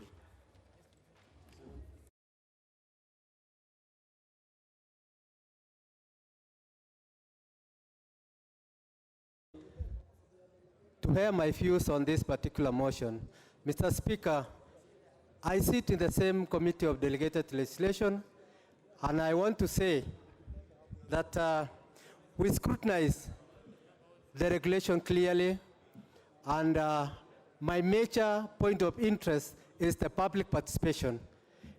In this case, I heard Honorable Musimba talking of the public participation.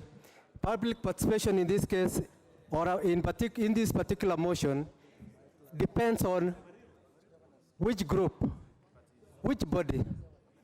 And in that case, it was well, the public participation was well articulated and unattended, and we got the report from IPEC, whereby the same consumers, the same interest body actually did their meeting and the results were there. Mr. Speaker, my main objective on this is that when the government start borrowing locally, the SMEs actually were the major losers in this particular issue because most of the banks, Mr. Speaker, they have frustrated the common mwananchi in the private sector because of adhering to the government borrowing, which is more expensive. And without wasting a lot of time, Mr. Speaker, I really don't intend to talk so much. I just want to, because hearing the mood of the House, it's like they want the question to be put.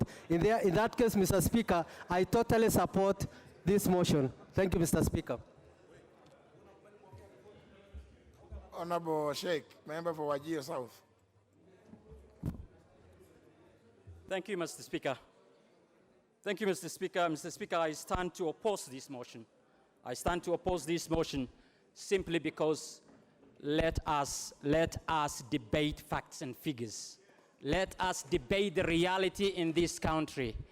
This country requires to be salvaged from debt that is exponential. And therefore, on that particular note, I wish to say that I oppose this motion in the sense that debt ceiling must be recorded accordingly, and the amount of money that we borrow is always exponential. I want to say that I want to say quite clearly that fiscal consolidation of our budget is critical, Mr. Speaker. Let me say that quite clearly, that budget versus expenditure is what we really need to say.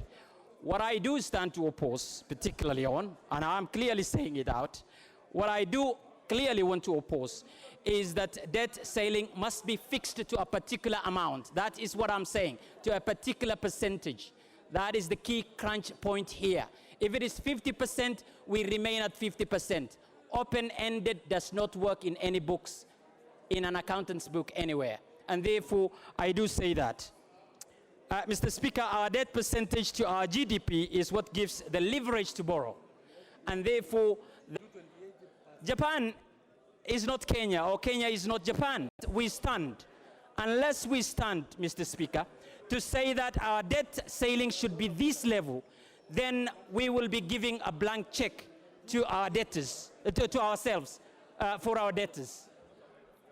And let me put it this way, our GDP growth has been sluggish. And I wonder, I'm not contradicting myself either. I want to say, I wonder whether our debt delinquency can sustain below the belt for whatever we borrow. And therefore, we must have a safeguard for what our debt ceiling will be. It must be clearly out in the report. We have to say it is this level. That is where my argument comes from. We have so far reached, in the past, 78.30% of our GDP, our debt to GDP. And therefore, having come down to 58% is in itself an achievement. But that does not necessarily mean that we can borrow the much that we want. So our debt must be looked at that. Mr. Speaker, the debt ceiling must be specified. How much it is and where it will be. It must be specified. It must be clearly outlined. Sorry. It does not matter. We are debating. And therefore, no, that is quite exponential. There's a point yes, of order. Mr. Speaker. There's a point of order. Honorable Shamala, what's your point of order? No. Be on it. Yes. Oh. Thank you. Thank you, Honorable Speaker. Is it in order for the Honorable Member to mislead the House? He is saying that the debt ceiling has not been specified. The debt ceiling is specified. It is numerical as opposed to percentages. So the Honorable Member now is accordingly educated. You know, Honorable Sheikh, you may not have read what is contained here. It amounts to what you are trying to say is not there. It's just a matter of interpretation and understanding. But proceed. Let him Thank you, Mr. Speaker. My argument stands clear. My argument stands clear. Please proceed.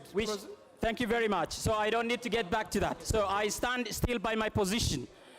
We must set the limit to the particular percentage value, lest we find ourselves being bought outright like countries, anecdotally, like Zambia to China. Japan, Italy, and all that have higher debt, but they have set their particular debt on that. And therefore, I am well informed, Mr. Speaker, and I need not to be informed. The balance sheet of this country, Mr. Speaker, seems going haywire. And therefore, that is the reason that makes me stand and say that we must have that particular. There is no debt. There is no debt equilibrium. So we need to borrow more.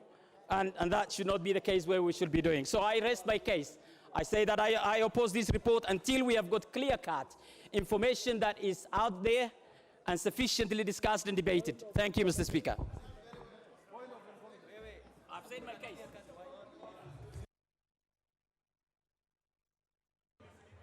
Honorable Anga, what is your point of order?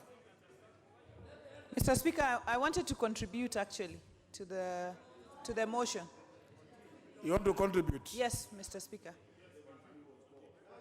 Yeah, just... Mr. Speaker, now since you have given me, maybe Yes. I can just contribute. Proceed, And Honorable Muturi proceed. Kigano Senior can come after me. Thank you, Mr. Speaker. Mr. Speaker, I would like to state, Mr. Speaker, in supporting Sorry, this... Honorable Kigano, what is your point of order now? You know, you should not stand for long.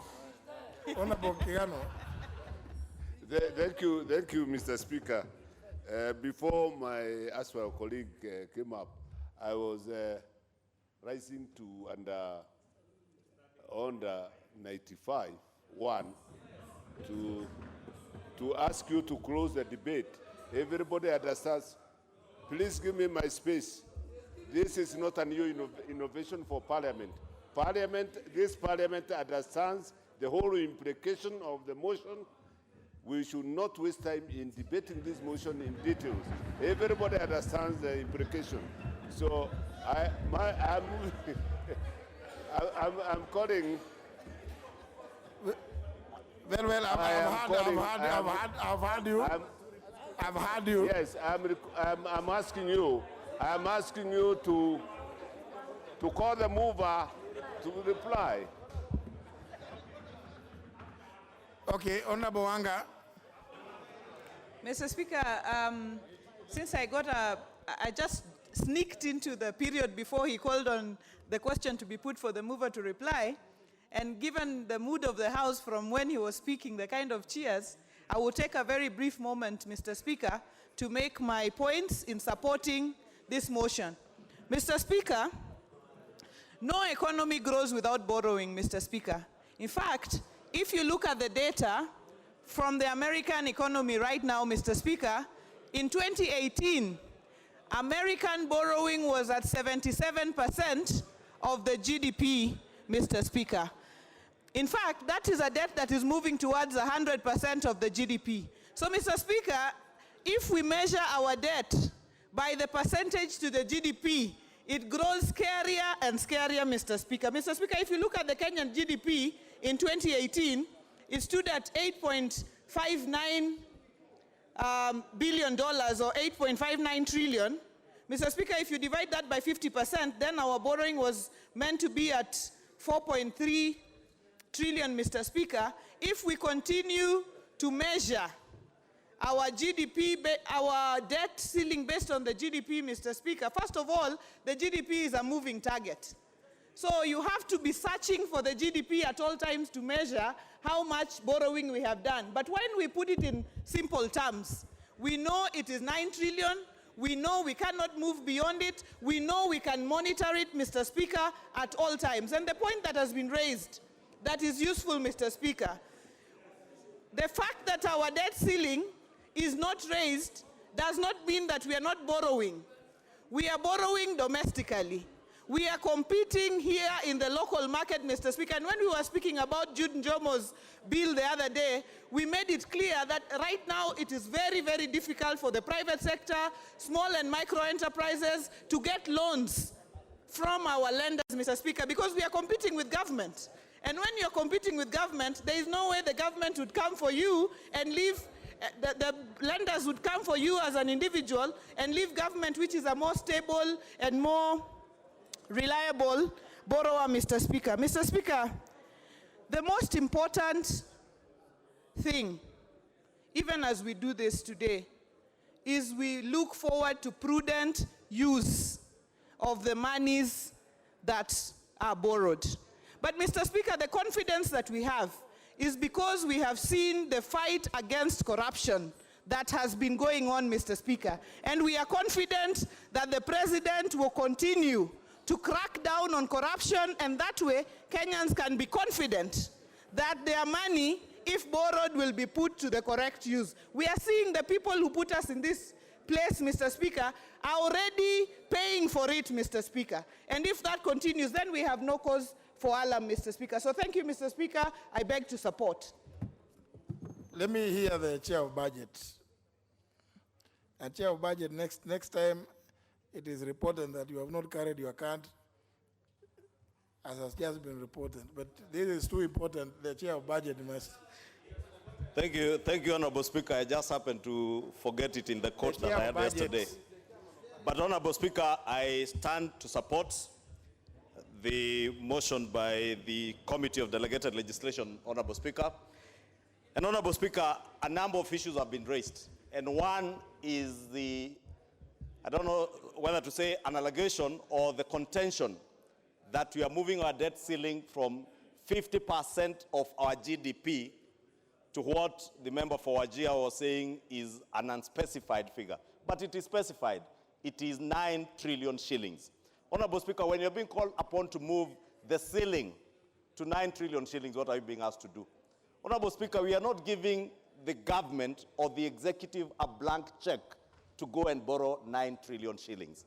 Honorable Speaker, it has been said, and I think the leader of minority said it, that every year the government comes to this house to ask this house to approve how much we shall borrow that particular year. Therefore, the ceiling, just as the ceiling to the Speaker, any time government wants to borrow, and indeed, Honorable Speaker, in the financial year 2019-2020, government submitted estimates before this house, which were considered by the Budget and Appropriations Committee.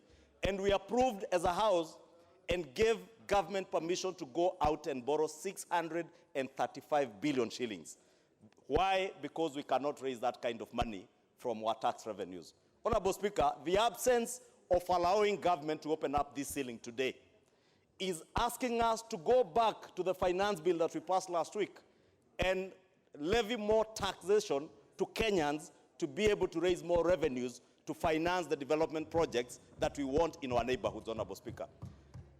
Projects have been mentioned: Dongo Kundu, the Likoni Bridge, the Marwa, Sagana, Nyeri Road, all the way to Isiolo, Honorable Speaker, that will cost almost 60 billion, 27 or 28 billion shillings. And all this money, Honorable Speaker, we cannot raise from our own revenues unless we go out and borrow.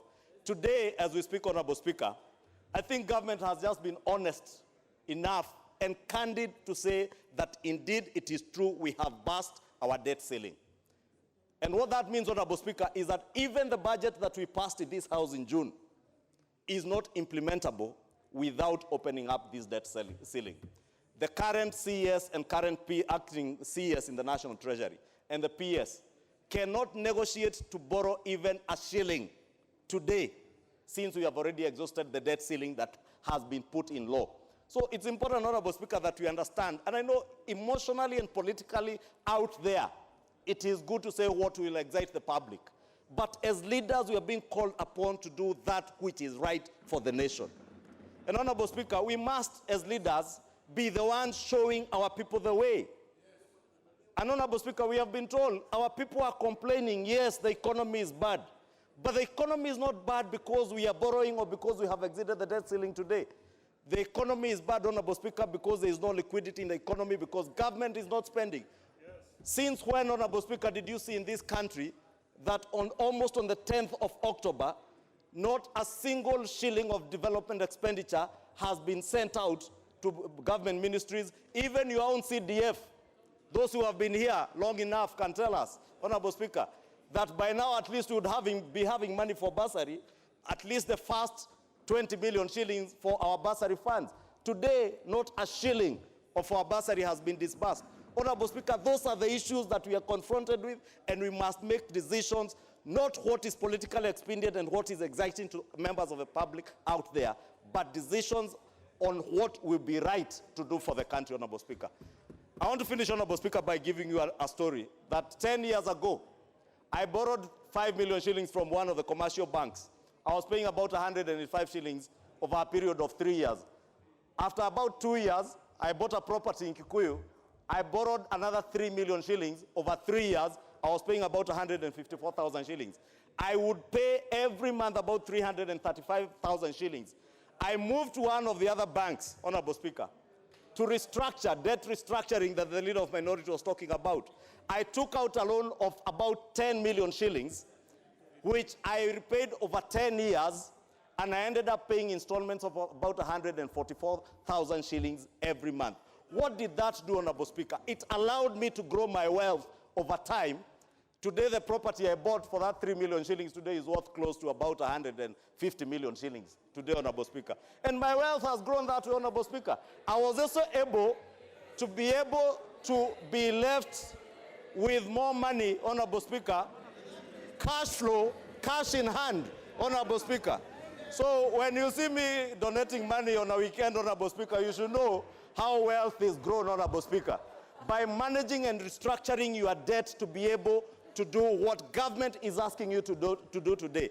That we have gone out, and I am saying at least the acting cabinet secretary has been bold enough that we are paying very huge outlays, and those huge outlays, if we are able to restructure this debt, Honorable Speaker, now, we can be able to negotiate with our multilateral institutions, restructure our debt and pay off some of these loans, release more money to go into development projects that will spur economic growth, and therefore reduce the amount of suffering and unemployment that is there with our people. Therefore, Honorable Speaker, I want to beg and plead with honorable members to rise to the occasion and show leadership to this nation, Honorable Speaker. Yes, mistakes have been made in the past, but we cannot continue making those mistakes today, Honorable Speaker. And lastly, Honorable Speaker, is about the issue that have been raised on domestic debt. We have indeed crowded out completely our SMEs and the private sector from borrowing from the domestic market, Honorable Speaker. One of the perfect solutions to stop government from borrowing from the domestic market, Honorable Speaker, is to externalize most of our debt. We shall be able, through this opening up of the ceiling, to externalize most of our debt, borrow cheaply from outside, and allow the domestic financial market to lend to our SMEs and the private sector. And that is what will put money in Wanjiko's pockets, Honorable Speaker. And when we go back to our villages, Honorable Speaker, we'll not only be able to showcase the Dongokundus, the dualing of Sagana Marwa Road, and other projects, Honorable Speaker, including the road to Mandera. I heard that for the first time, that will be the first highway going all the way to Mandera. But all these things, Honorable Speaker, and the Kitui Kibwezi Road, Honorable Speaker, that Honorable Nyamai is speaking about. Yeah, Honorable Speaker, I therefore want to beg and plead with members of this House, Honorable Speaker. And lastly, let me speak to something that transpired yesterday, Honorable Speaker. And I am aware there are those members who've asked about the amendment that is here. And we have had consultations, and the Treasury has explained that they want certainty as they negotiate with the multilateral institutions. And therefore, the 9 trillion shillings, Honorable Speaker, all that Kenyans, and here I tell also Kenyans, all that Kenyans are doing, we are being asked to do, Honorable Speaker, is for everybody to understand that the 9 trillion is just a ceiling up to the year June 2024. Otherwise, Honorable Speaker, with that, I think the amendment stands withdrawn, and I would beg that we support this motion as it is. Thank you, Honorable Speaker. Member for Suna East. They are all convinced now. I stand to support this motion, Mr. Speaker. Mr. Speaker, as I stand to support, Mr. Speaker, for the last 4 years, Mr. Speaker, when people from Treasury appear in this House, Mr. Speaker, they have been talking about, when you ask them about the country's debt, they tell you we are at 48% of the GDP. Many laymen even don't understand, Mr. Speaker, what 48, 47% means. But when you give someone a figure and you tell him, you tell him our figure of debt is 5 trillion and our ceiling is 9 trillion, Mr. Speaker, you can understand as a layman. The country layman can understand that this is what their debt is. But when Kamau Thuge and Rotich used to appear before the Public Accounts Committee, and they tell me our percentage is 48% of the GDP. Who knows first what GDP is? They have to explain first what GDP is to the people of Kenya, Mr. Speaker. Now, secondly, Mr. Speaker, and it changes, Mr. Speaker, it mutates the GDP. You know, today it's at this, next year it's at this. But when you talk about a figure, Mr. Speaker, you understand what that figure is about. But Mr. Speaker, having said that, Mr. Speaker, people who came with small parties here should not talk when the whip is talking. Mr. Speaker, the issue here is, Mr. Speaker, debts have been used in the world to revamp economies, Mr. Speaker. When the World War II happened, Mr. Speaker, the International Bank invested a lot of money in Europe, Mr. Speaker, and revamped the Europe to what it is today, Mr. Speaker, through debts, Mr. Speaker. But, Mr. Speaker, as much as we want to do our duty as a house to set the debt ceiling, Mr. Speaker, and to make this painful decision today, Mr. Speaker. But, Mr. Speaker, we must also accept the mistakes that have been committed before. Mr. Speaker, our use of debt was not prudent in this country for the last few years, Mr. Speaker. We must admit that as people. And, Mr. Speaker, we have borrowed heavily and sometimes spent money in a very awkward manner, Mr. Speaker, to the extent where we almost committed some economic genocide in this country. Convinced me that this money now might be spent in good manner, Mr. Speaker. Mr. Speaker, look at the monies that were borrowed for Kamwarer, Aror, Sudi what. All these monies went down the drain, Mr. Speaker, went to people's pockets, Mr. Speaker. If we are going to borrow for the same reason, Mr. Speaker, I will not be able to support this. But now I know the war on corruption is on course, and I know that the money will be used in a prudent manner, Mr. Speaker, and that's why I'm supporting. Mr. Speaker, in the interest of time, I sit in the House Committee of Mortgages, Mr. Speaker, and Loans, Mr. Speaker. And I've seen, when we are approving, some members whose pay slip is zero, Mr. Speaker. I don't know who's going to increase their ceiling, Mr. Speaker. I don't know who's going to increase the ceiling of these members, Mr. Speaker. Some of them are earning as low as 1,000. But having said, Mr. Speaker, I want to ask members to support this motion, Mr. Speaker, because it is in the interest of the country. If the National Treasury is going to use these borrowings, Mr. Speaker, to retire all expensive loans, Mr. Speaker, that were borrowed for special purpose vehicles of stealing, Mr. Speaker. You know, I am told, Mr. Speaker, some of the borrowings that we are going to make under this new ceiling is going to retire expensive loans that we borrowed. That's what the Treasury CS told Parliament in the committee, Mr. Speaker. And some of those monies were borrowed for special purpose vehicles, Mr. Speaker, to loot. Now, as a country, we have no option but to retire those expensive loans so that we can borrow new loans that are cheaper and that can... For the last 2 years, Mr. Speaker, we have only been paying interest on loans. We have not been paying loans. We are only paying interest, Mr. Speaker. And the Cabinet Secretary, through the Majority Leader, Mr. Speaker, has been bringing here the status of our debt management and guarantees, Mr. Speaker. But the Budget Committee have been sleeping on the job, Mr. Speaker. The chairman is here talking about that no, but I cannot talk about him. But the Budget Chairman, Mr. Speaker, was not doing his job, Mr. Speaker. He's sleeping on the job. He's supposed to oversight and make sure that this debt is used prudently, Mr. Speaker. We have failed our responsibility as an oversight, Mr. Speaker, doing our oversight, Mr. Speaker.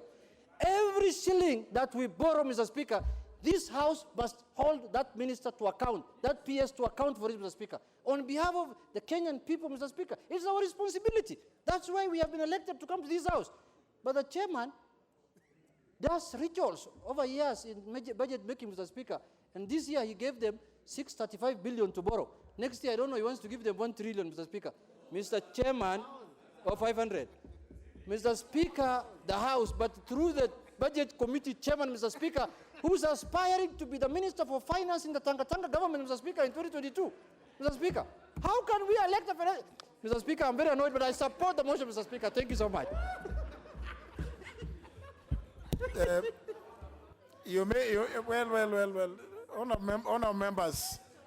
Honour members, you know, the issue we are discussing is it's not a light one, and there's a reason why, you know, I must do what I must do.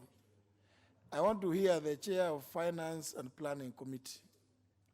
All these matters are finance related. Honourable Limo.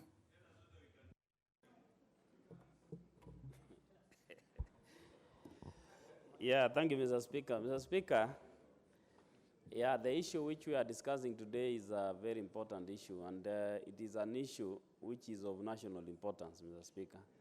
And it is very important for the members to know, to understand the genesis of all this, and the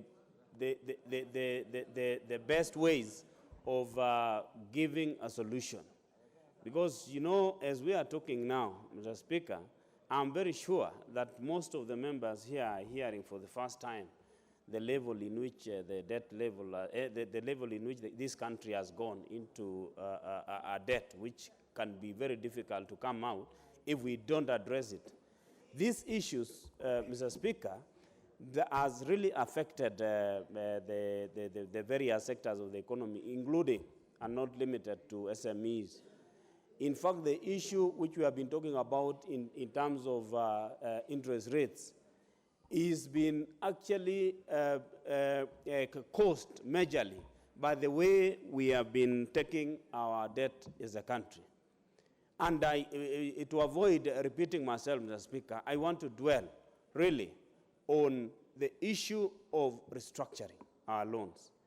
Currently, Mr. Speaker, as we are talking,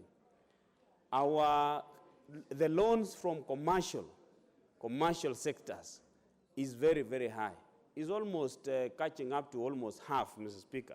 And for the benefit of the members, when we talk about commercial loans, these are very expensive loans from commercial banks and commercial agencies and other institutions which are charging very high interest of up to around 8%, or even 9, or even 10, depending on the negotiations.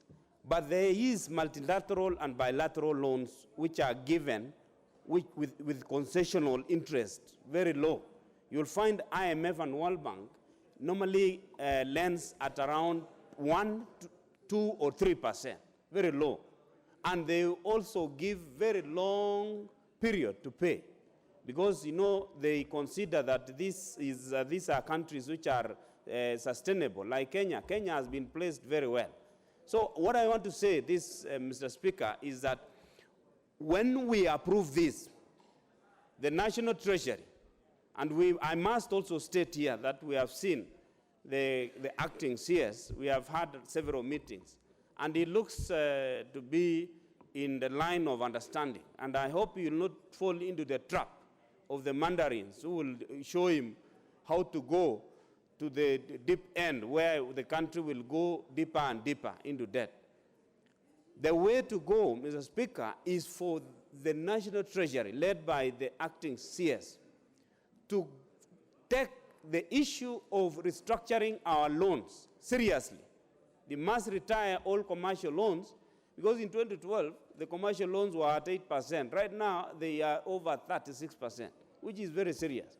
So once this is done, and I want members to understand, it is just the same way if you have loans in commercial banks, let's say KCB, Equity, Co-Bank, and you retire them, you can retire them by borrowing at a low interest rate at the SACCO, and then you retire them, and you will be relieved. If you are paying a loan at 200,000, if you go to cooperatives and you repay all of them, you will be able to repay, let's say, at 150, and your pay slip will be improved. That is a very simple example of how the government can relieve this country from repaying a lot of loans by restructuring and ensuring that all these commercial loans are retired by borrowing from IMF and repaying all these commercial loans. And in so doing, Mr. Speaker, the government will not have the urge of borrowing up to 600 billion in a year. They can actually maybe borrow 400, and therefore we'll get a relief of around 200 billion. It is a very good example, Mr. Speaker. I want to clarify that when we also borrow from multilateral agencies, we will stop borrowing from the local market, and it will actually release funding to our SMEs. And this will actually stop the issue of the urge to release capping in the market, Mr. Speaker. Mr. Speaker, I want to say this. Let us support this. Let us give the chance to the National Treasury to negotiate for better loans, and it will bring back the country to where it is supposed to be. Mr. Speaker, I urge this House to support, to help the country go back to the track. Thank you, Mr. Speaker. So, okay, honourable members, I think there is a... No. Now, honourable members, I hear you.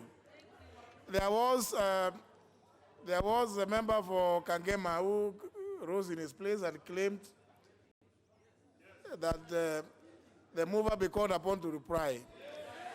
I've also heard some of you are finding it difficult to sit. You are saying it. So, honor members, let me find out what it is that the House desires. And therefore, I put the question that the mover be called upon to reply. Will as many, the mover be called upon to reply. Will as many as of that opinion say aye? Will as many as a contrary opinion say no? Oh, sorry. The ayes have it. The ayes have it. The ayes have it. Mover. Mover.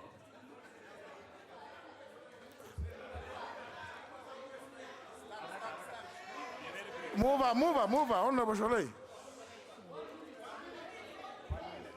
Honorable Speaker, I beg to reply. I will just make 2 points. One on the issue. The most important point is that public participation was undertaken, and proof of public participation was provided to the committee. Advertisements were done in the media and conducted in compliance with Section 5 and 5A of the Statutory Instruments Act. Yes. Yes. And point number two is that You thank the members. yeah, no. Okay. And point number two is that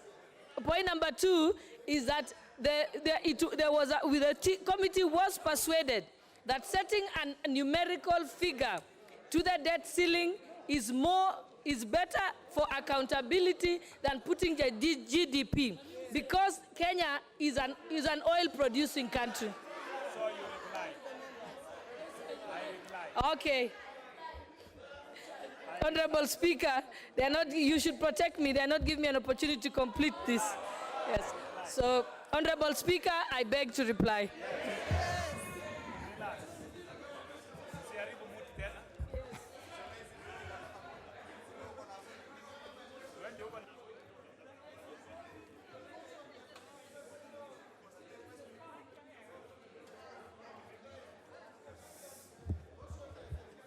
Honour members, I therefore put the question that this House adopts a report of the Committee on Delegated Legislation on its consideration of the Public Finance Management (National Government Amendment Regulations 2019) laid on the table of the House on Wednesday today,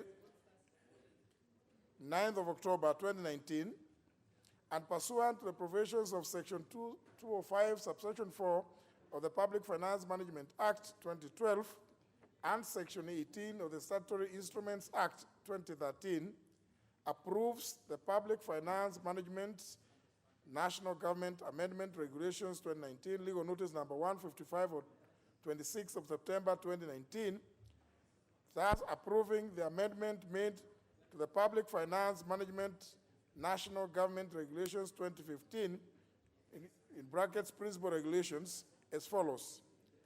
A, in Regulation 26, subsection 1, subparagraph C, by deleting the words 50% of gross domestic product, in brackets GDP, in net present value terms, close the quotes, and substituting therefore the words, in brackets, 9 trillion shillings, close the brackets, and B, in Regulation 196, paragraph 1, by deleting the words, in brackets, net present value of the total public debt, that is, in brackets, close the brackets, and substituting therefore the words, set limit. Will as many as of that opinion say aye? Aye. Will as many as of contrary opinion say no? No. The ayes have it. The ayes have it. The ayes have it. The ayes have it. Next order. Next order. Order number 12, motion. Next petition order. By the executive for the variation of the boundaries of Mount Elgon Forest Reserve. The chairperson Honorable Kareke Mbioki. Thank you. Thank you, Mr. Speaker. Mr. Speaker, I'm back to move the motion.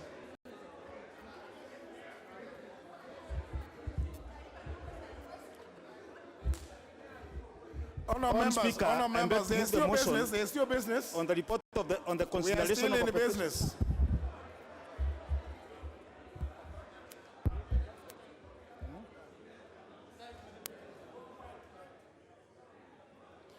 Sorry, honourable members. Supported the degazettement of the Chepwalk Forest Phase 2 and 3. The committee also noted that the residents of Chepkitale disagreed with the assertion made by the executive in the petition that Chepwalk Phase 2 and 3 was intended to be an exchange for Chepkitale and were not ready to discuss the relocation from Chepkitale. Mr. Speaker, the Joint Committee further noted that the government had facilitated due process for the degazettement of Chepwalk Phase 2 and 3, which included conducting public participation, seeking approval from the Kenya Forest Service, and conducting the environmental impact assessment to ascertain that the degazettement would not endanger the biodiversity. The committee further observed that the petition discloses adequate grounds for the variation of boundaries of Mount Elgon Forest Reserve by 4,607 hectares, given the security challenges associated with the land in Chepwalk. Mr. Speaker, however, the mechanism should be put in place by the government to ensure that only deserving persons benefited in case the request for degazettement is approved by the National Assembly. Mr. Speaker, in response to the prayers by the petitioner, the Joint Committee argued that pursuant to Section 334 of the Forest Conservation and Management Act 2016, the National Assembly approves the variation of boundaries of Mount Elgon Forest Reserve to exclude Chepwalk Phase 2 and 3 comprising 4,607 hectares. Further, the Joint Committee urged this House to resolve that the government should properly secure the remaining forest area within Mount Elgon Forest Reserve, particularly the Chepkitale, considering the need to achieve the United Nations recommended 10% forest cover in the country. I thank you, Mr. Speaker, and I beg to move. And I now call upon the Vice Chair of the Environment and Natural Resource Committee, the Honorable Sophia Abdinur, to second. I thank you, Mr. Speaker. Member for Ijara. Thank you, Mr. Speaker, for giving me this chance to second this motion. Mr. Speaker, and as a committee, the Joint Committee, we were very sensitive and very alive to the fact that Kenya will adapt and approve. Mr. Speaker, considering the petition, the Joint Committee had various meetings. We had a meeting with the Cabinet Secretary, Ministry of Lands and Fiscal Planning, and we deliberated on the issue in depth with the minister and experts from their team, from the ministry. We also had a meeting with the Chief Administrative Secretary of Ministry of Environment and Forestry. And we talked, and we were very open, in particular discussing on the forest cover of this country, so that we as a country, we need to meet the demands and the standards of forest cover. So we were able to engage and interact properly with the Chief Administrative Secretary, Mr. Speaker. Mr. Speaker, the Joint Committee also undertook a field trip to Bungoma County. We had 2 days meeting in Bungoma County where we met with several stakeholders. We met with the Ondiek and the Dorobo community elders, Council of Elders. These are the gatherers and hunters who live in those forests, Mr. Speaker. And we met with them so that we could understand what they think of the proposals that we were fronting as Joint Committee, Mr. Speaker. Mr. Speaker, we also met with various groups. We also received submission from various stakeholders following an advertisement that we placed in the Daily Nations on the 26th of July 2018 in line with Article 118 of the Constitution, Mr. Speaker. Mr. Speaker, the purpose of this report is to respond to the prayer made by the executive, Mr. Speaker.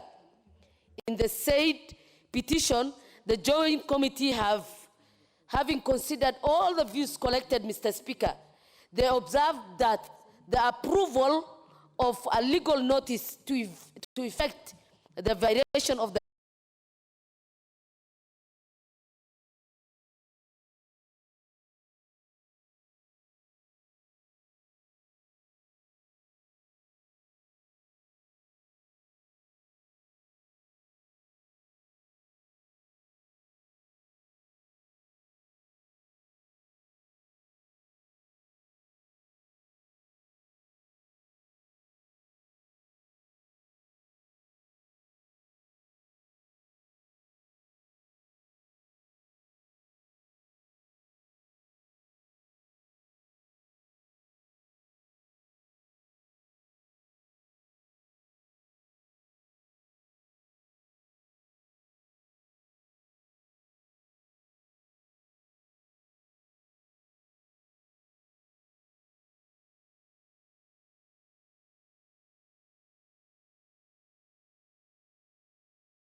even the recommendation in number 2, which I agree with, is need to, Mr. Speaker, it says the government should properly secure the remaining forest area within Mount Elgon Forest Reserve, particularly in Jebukitale, considering that the need to achieve the United Nations recommended 10% forest cover in a country. Mr. Speaker, in the first recommendation, it is talking about 4,607 hectares. In the second recommendation, there is no mention of the size of the forest to be secured. It becomes ambiguous, Mr. Speaker. And this is where I have a problem. If you look at what has been provided, and I thought maybe if I should be getting some amendment to this report, Mr. Speaker, so that it covers specific actions to be undertaken so as to protect the forest. And I thought it should have even come up with a recommendation that in all areas where indigenous trees have been cut down, they need to be planted in those areas and the shamba system done away with. Because as we speak now, Mr. Speaker, some rivers are drying. Downstream, the rivers from Mount Elgon are, the levels of water, amount of water is diminishing. And given there is no effort to take care of the forest, we're going to lose out so much, Mr. Speaker. So the committee has acted on a petition, it's done its work to bring a report to the House. But if we are not careful, Mr. Speaker, this is another Mao summit conflict you are trying to create in Bungoma. I can tell you, Mr. Speaker, the area you're talking about, Jebukitale, is about 20,000 hectares, which is not mentioned here in the recommendation. And how this is going to be covered, Honorable Asiali attempted to explain, this is Ndorobo. It was previously occupied by Ndorobo, and in fact ought to have been community forest, held in trust, for the people, the Ndorobos of Mount Elgon, Mr. Speaker.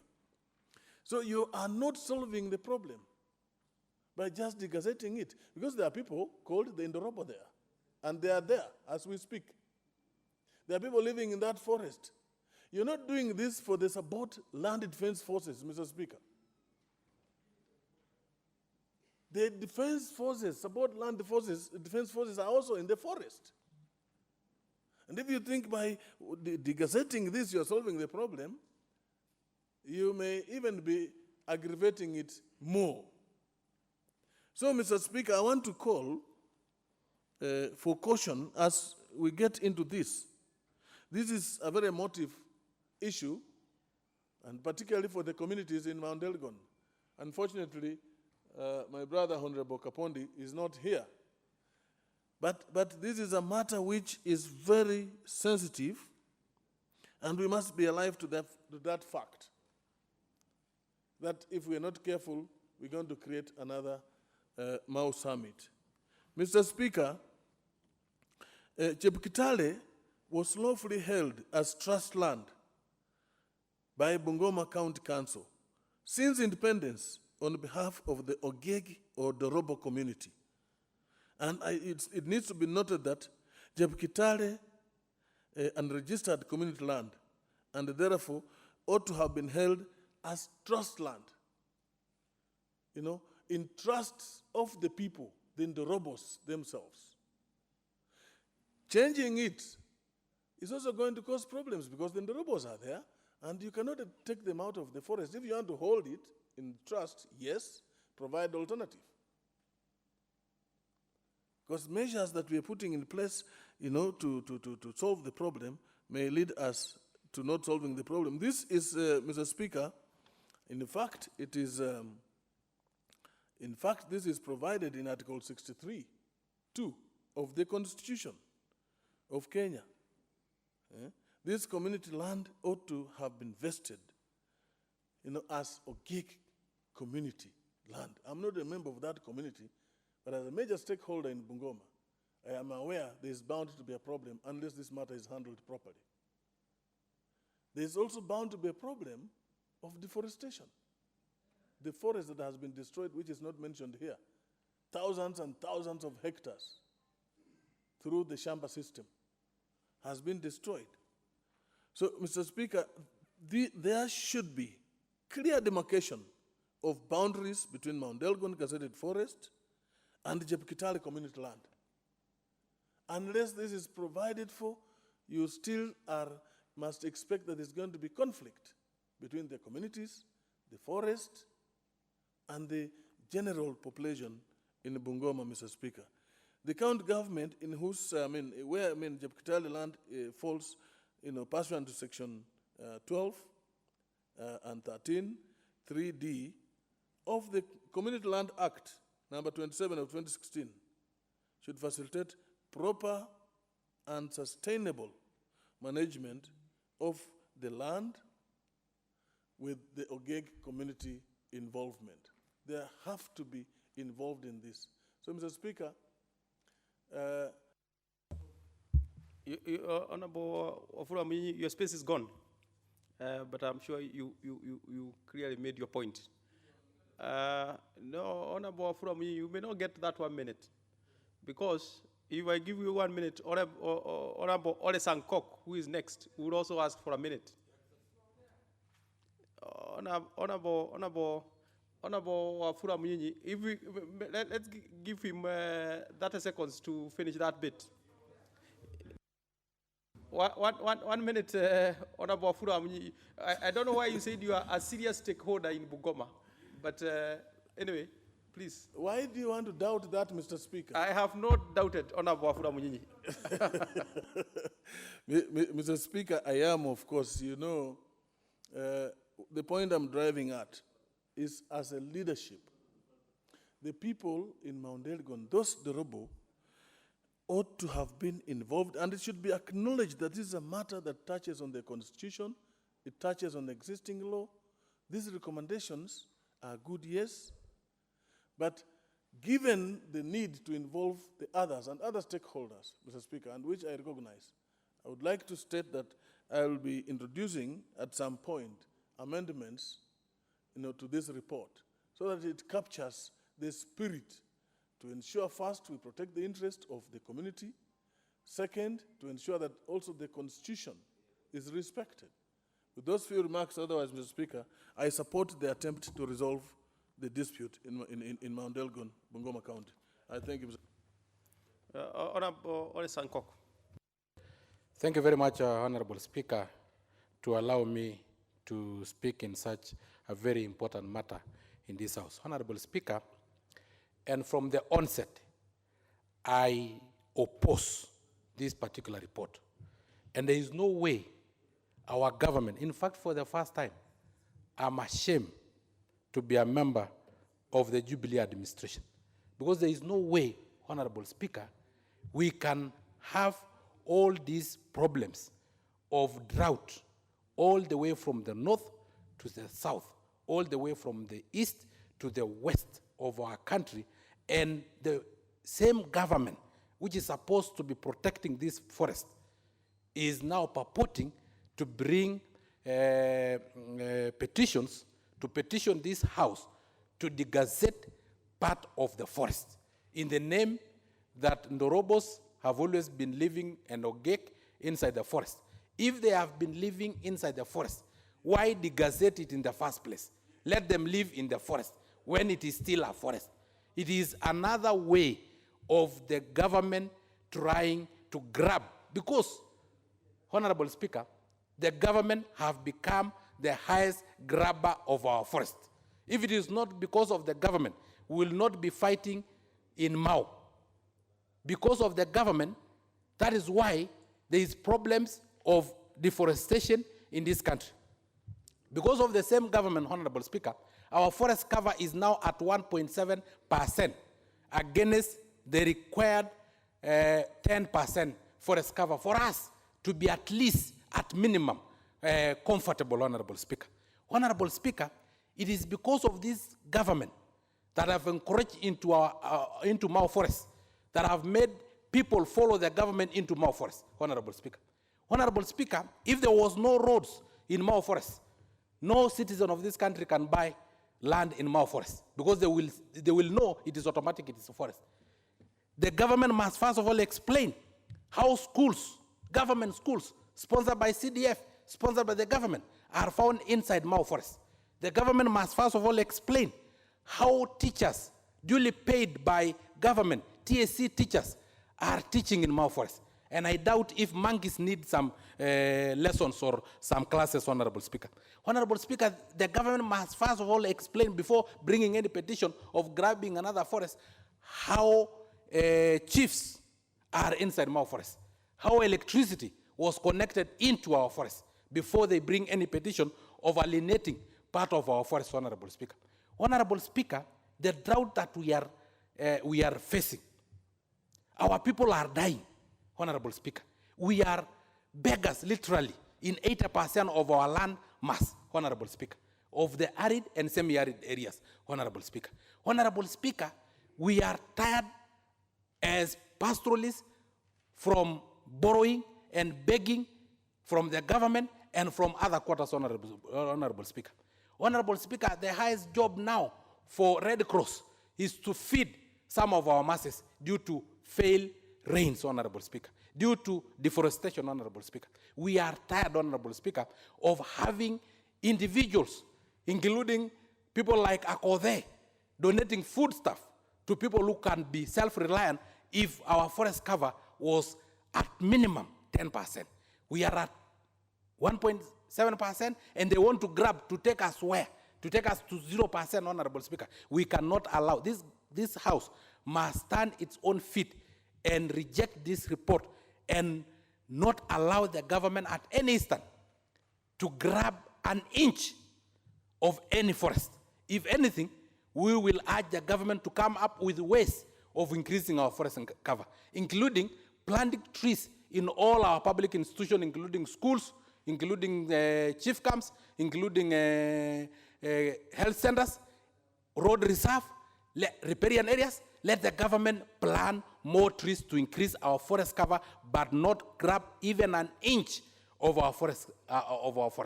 We should, whether we have conflict or not, Honorable Speaker. Honorable Speaker, those people who die because of those conflicts are not better than those who are dying of thirst and of hunger, Honorable Speaker. Millions of us, Honorable Speaker. Honorable Speaker, our rivers are drying, Honorable Speaker. It is for the first time in history when I'm in Narok, Honorable Speaker, River Wasongoro dried, Honorable Speaker. Mara River dried, Honorable Speaker. Siabe River dried. Sondu Mirio, the Sontu River was reduced, the water level was reduced. Our electricity from Sondu Mirio is reduced, Honorable Speaker. Honorable Speaker, we cannot allow, in fact, if anything, we should be getting petitions from this government to alienate part of our holding grounds into forest, Honorable Speaker. We will get petition from this government to go and conserve bony forest, Honorable Speaker.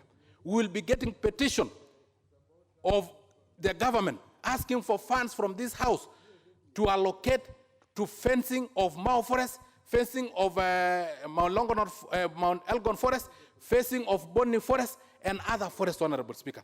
We will be getting petition from the government of how they can develop forest in the middle of arid areas, including Marsabit and Mandera and part of Narok and Kajiado, Honorable Speaker. We will not, this House will be in history books if it allows an inch of any of our forests, while our forest cover is at 1.7%. If we were at 15%, we will negotiate. If we were at 20%, we will negotiate. If we were at 11%, we will negotiate. But anything below 10%, all our forests must be conserved. And it beats logics that those we have put in power, the Ministry of Environment, which is supposed to conserve our environment, which is supposed to protect our water towers, is the same ministry that come with a petition here that it want to grab part of our forest, so that it can settle some people that they purport have always been living in the forest.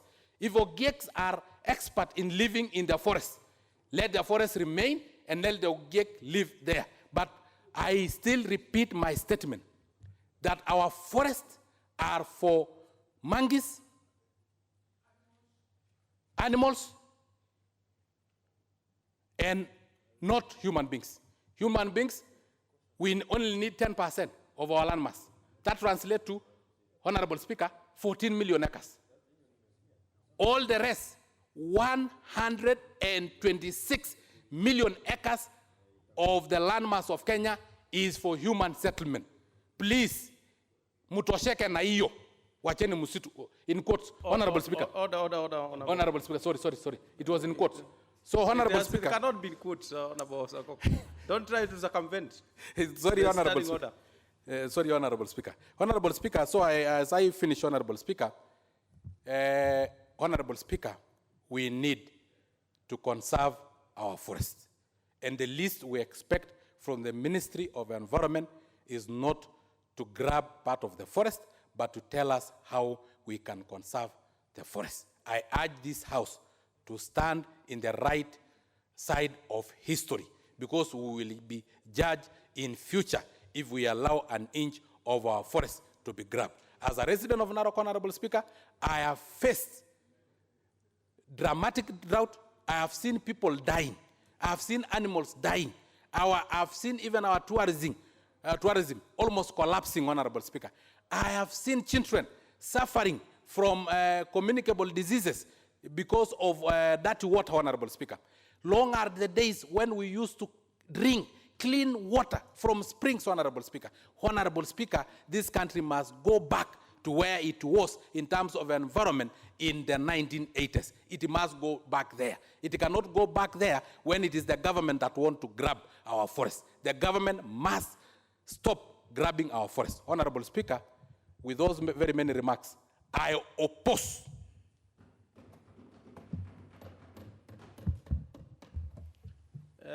shall we have Honorable Ganya Chachu?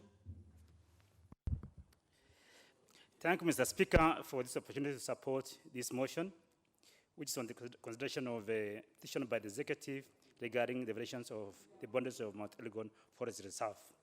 So, Speaker, sir, from the outset, I support the motion. I'm a member of this committee. Mr. Speaker, sir, conservation must have human face. If we have to have sustainable conservation in this country, we must realize that human beings are part of that ecosystem. They are part of that habitat. And if we want to conserve our forest and our environment in a way that is sustainable, that will, Mr. Speaker, sir, really be managed in a way that will be effective in its use. Mr. Speaker, sir, it's critical that we actually look at all issues holistically. It's important to realize that humans are part and part of that ecosystem. Those Ndorobos who are living in that forest, that's their home. Mr. Speaker, sir. Mr. Speaker, sir, the variation of, in supporting this motion and being a member of this committee, we even made a field visit to this region. Mr. Speaker, sir, this variation basically will enable the people who have lived in that ecosystem for almost the last 50 or so years to have a home. Mr. Speaker, sir, whether we set this land aside for them or not, they will still live in that forest, they will still utilize that forest, and Mr. Speaker, sir, will not even have sustainable land use practice because they will not call that their home, they have no title to that land, they will not be able to develop that land. We will not have a sustainable land use practice if this is not regularized, Mr. Speaker. Mr. Speaker, sir, relevant government authorities, such as the Ministry of Land and Planning, Physical Planning, National Environment Management Authority, Kenya Forest Service, and all other stakeholders have looked at this issue critically. They give it a very hard look, and eventually made a decision, and as a government, the decision was made to petition Parliament so that we can vary these boundaries and enable these people to access this land and settle. Mr. Speaker, sir, this is coming to us simply because, as Parliament, we are the only ones with the constitutional mandate to really vary boundaries of forest or even national parks. And it's only through a decision of Parliament that this could be done. And that's why this the House, Mr. Speaker, sir. Mr. Speaker, sir, two departmental committees of this House, Committee for Lands, the Departmental Committee for Lands, and the Departmental Committee for Environment and Natural Resources actually jointly made assessment of this petition.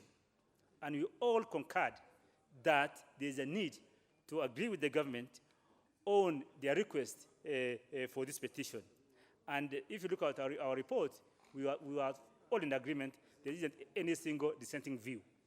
And Mr. Speaker, sir, a committee of this House, especially two departmental committees, given the task, and if they done it well, I'm sure they are able to guide this House on to do what is right.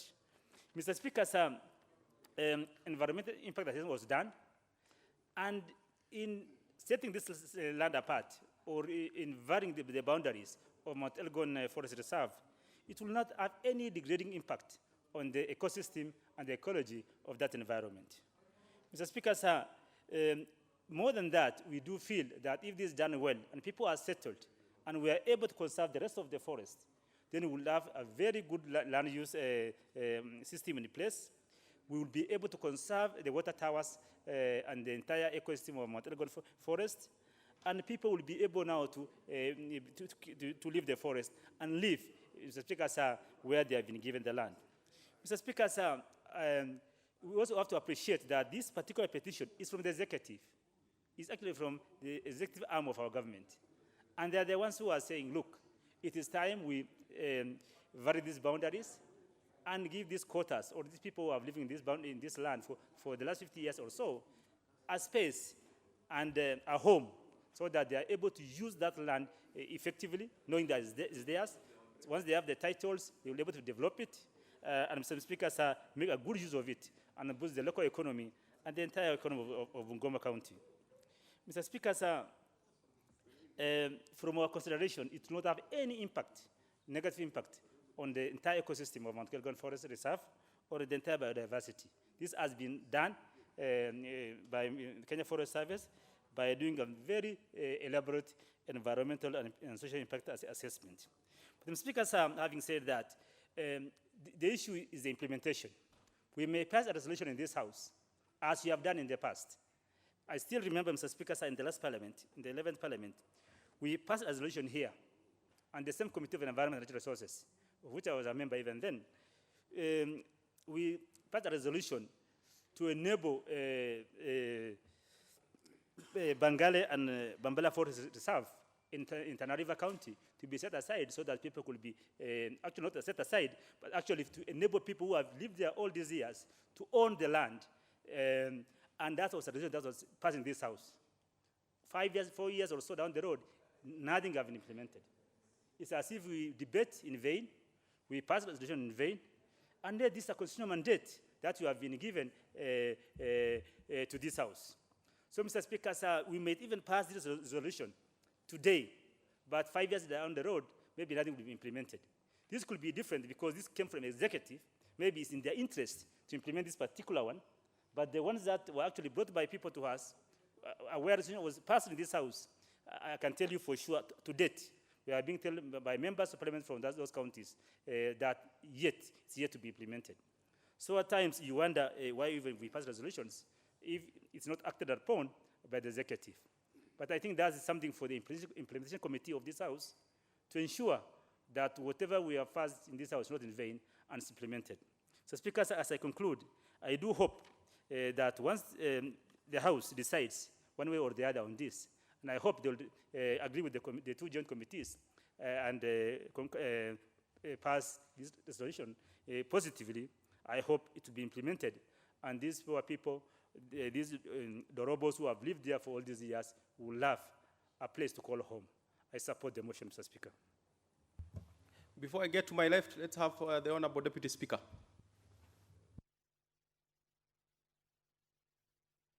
I thank you, Mr. Speaker, and I'll be very brief. I support this the resolution arising out of this petition. And I must say first, this is a very new phenomenon which arises from our Constitution. It is something that is very good. This particular one, I support it because I know first the difficulties that those communities in the Mount Elgon area have gone through in the last probably 10, 15 years. Mr. Speaker, there is something that must be very clear. Number one is that there must be a symbiotic relationship between the forests and the human beings, and the human race. It should be known that these people in Mount Elgon are the people who took care of this forest for a long time. It's only that the issues have changed over time. It is now that you cannot be able to utilize your land properly without the proper documentation. So we must be sensitive. This is one thing that if it is done, we will be able to assist those people so that they can also benefit like other Kenyans. And there are going to be a few other petitions which will be coming of a similar nature. I will tell you, for example, in Kuresoi North constituency, we have brought in a petition of a similar nature, but different in a dimension, where we are asking the government to give us 10 acres, only 10 acres, of land which is already occupied by government.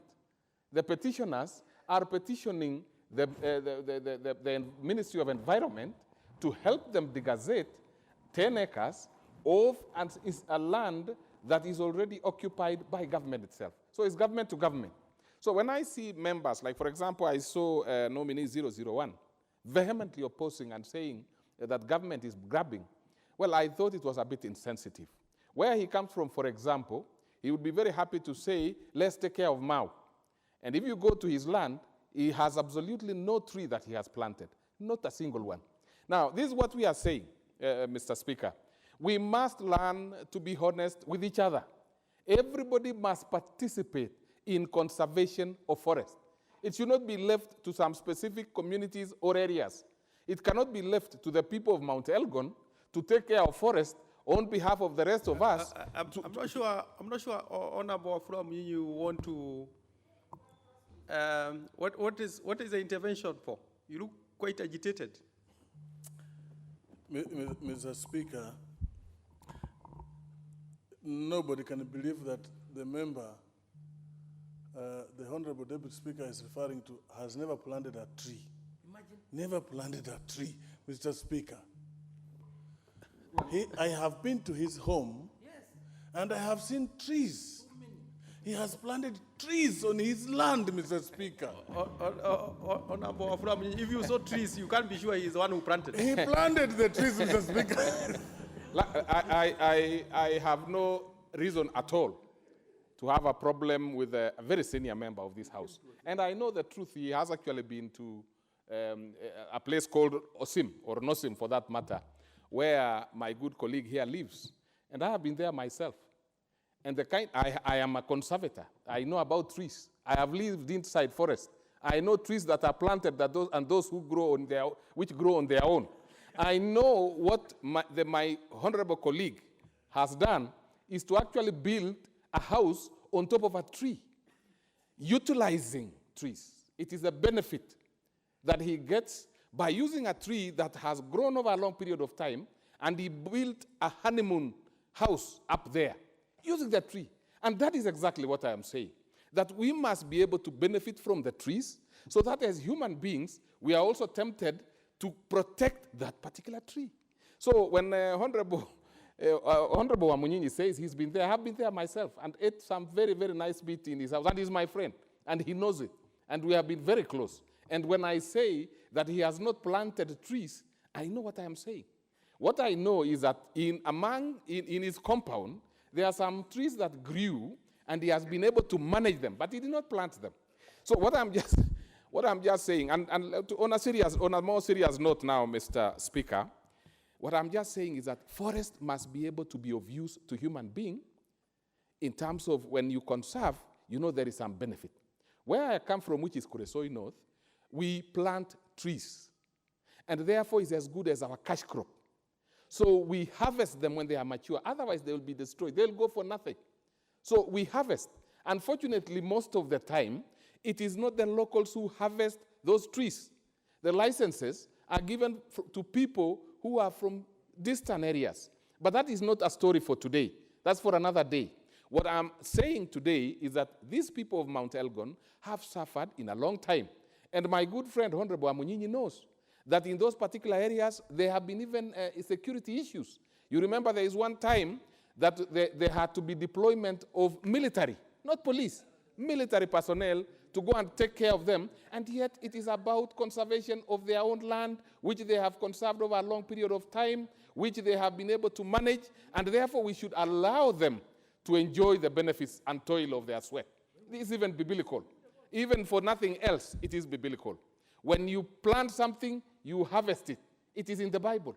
And you know I didn't write the Bible. I found it there. Now, this is what I am just saying, Mr. Speaker, that as we castigate these people who have conserved forests for a long time, we must also be sensitive that they are humans and they are supposed also to benefit in terms of direct use of that land so that they can be able also to grow economically like every else of Kenya. By the way, I do not think the government or any other institution compensates them for keeping the forest.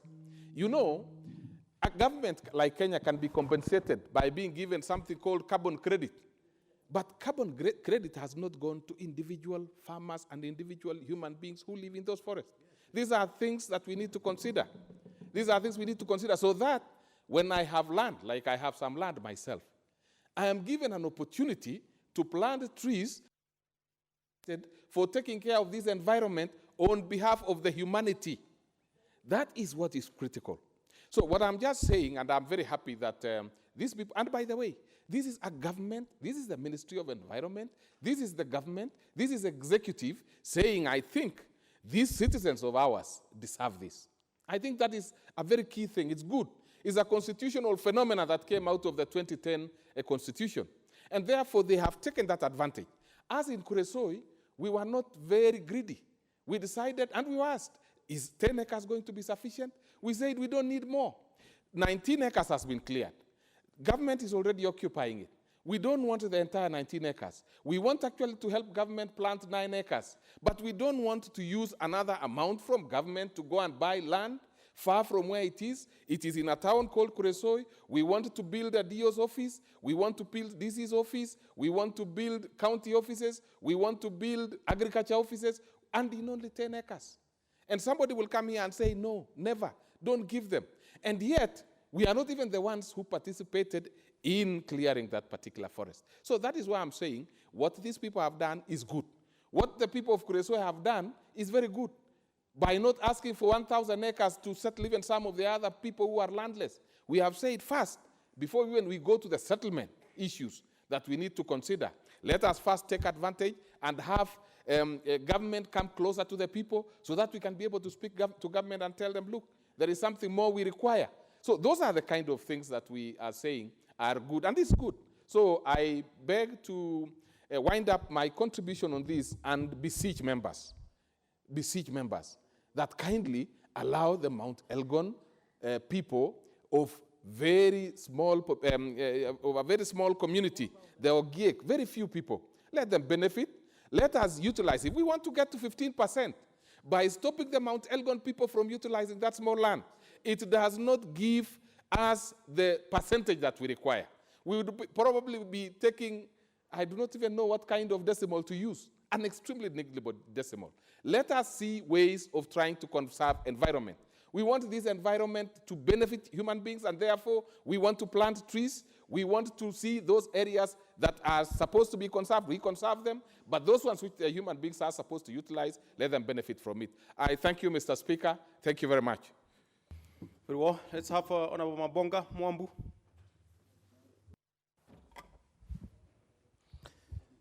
Thank you, Mr. Speaker. Mr. Speaker, this is a nice report based on actually the recommendation of the United Nations that each country has at least to have 10% of its country, of its space to forest. But however, Mr. Speaker, I have some reservations on some of the recommendations that have been submitted in this report. And it's important, Mr. Speaker, you've listened to my senior from the same county, that is Bungoma County. Mr. Speaker, I don't think a problem solves a problem. And that has been the challenge with this government.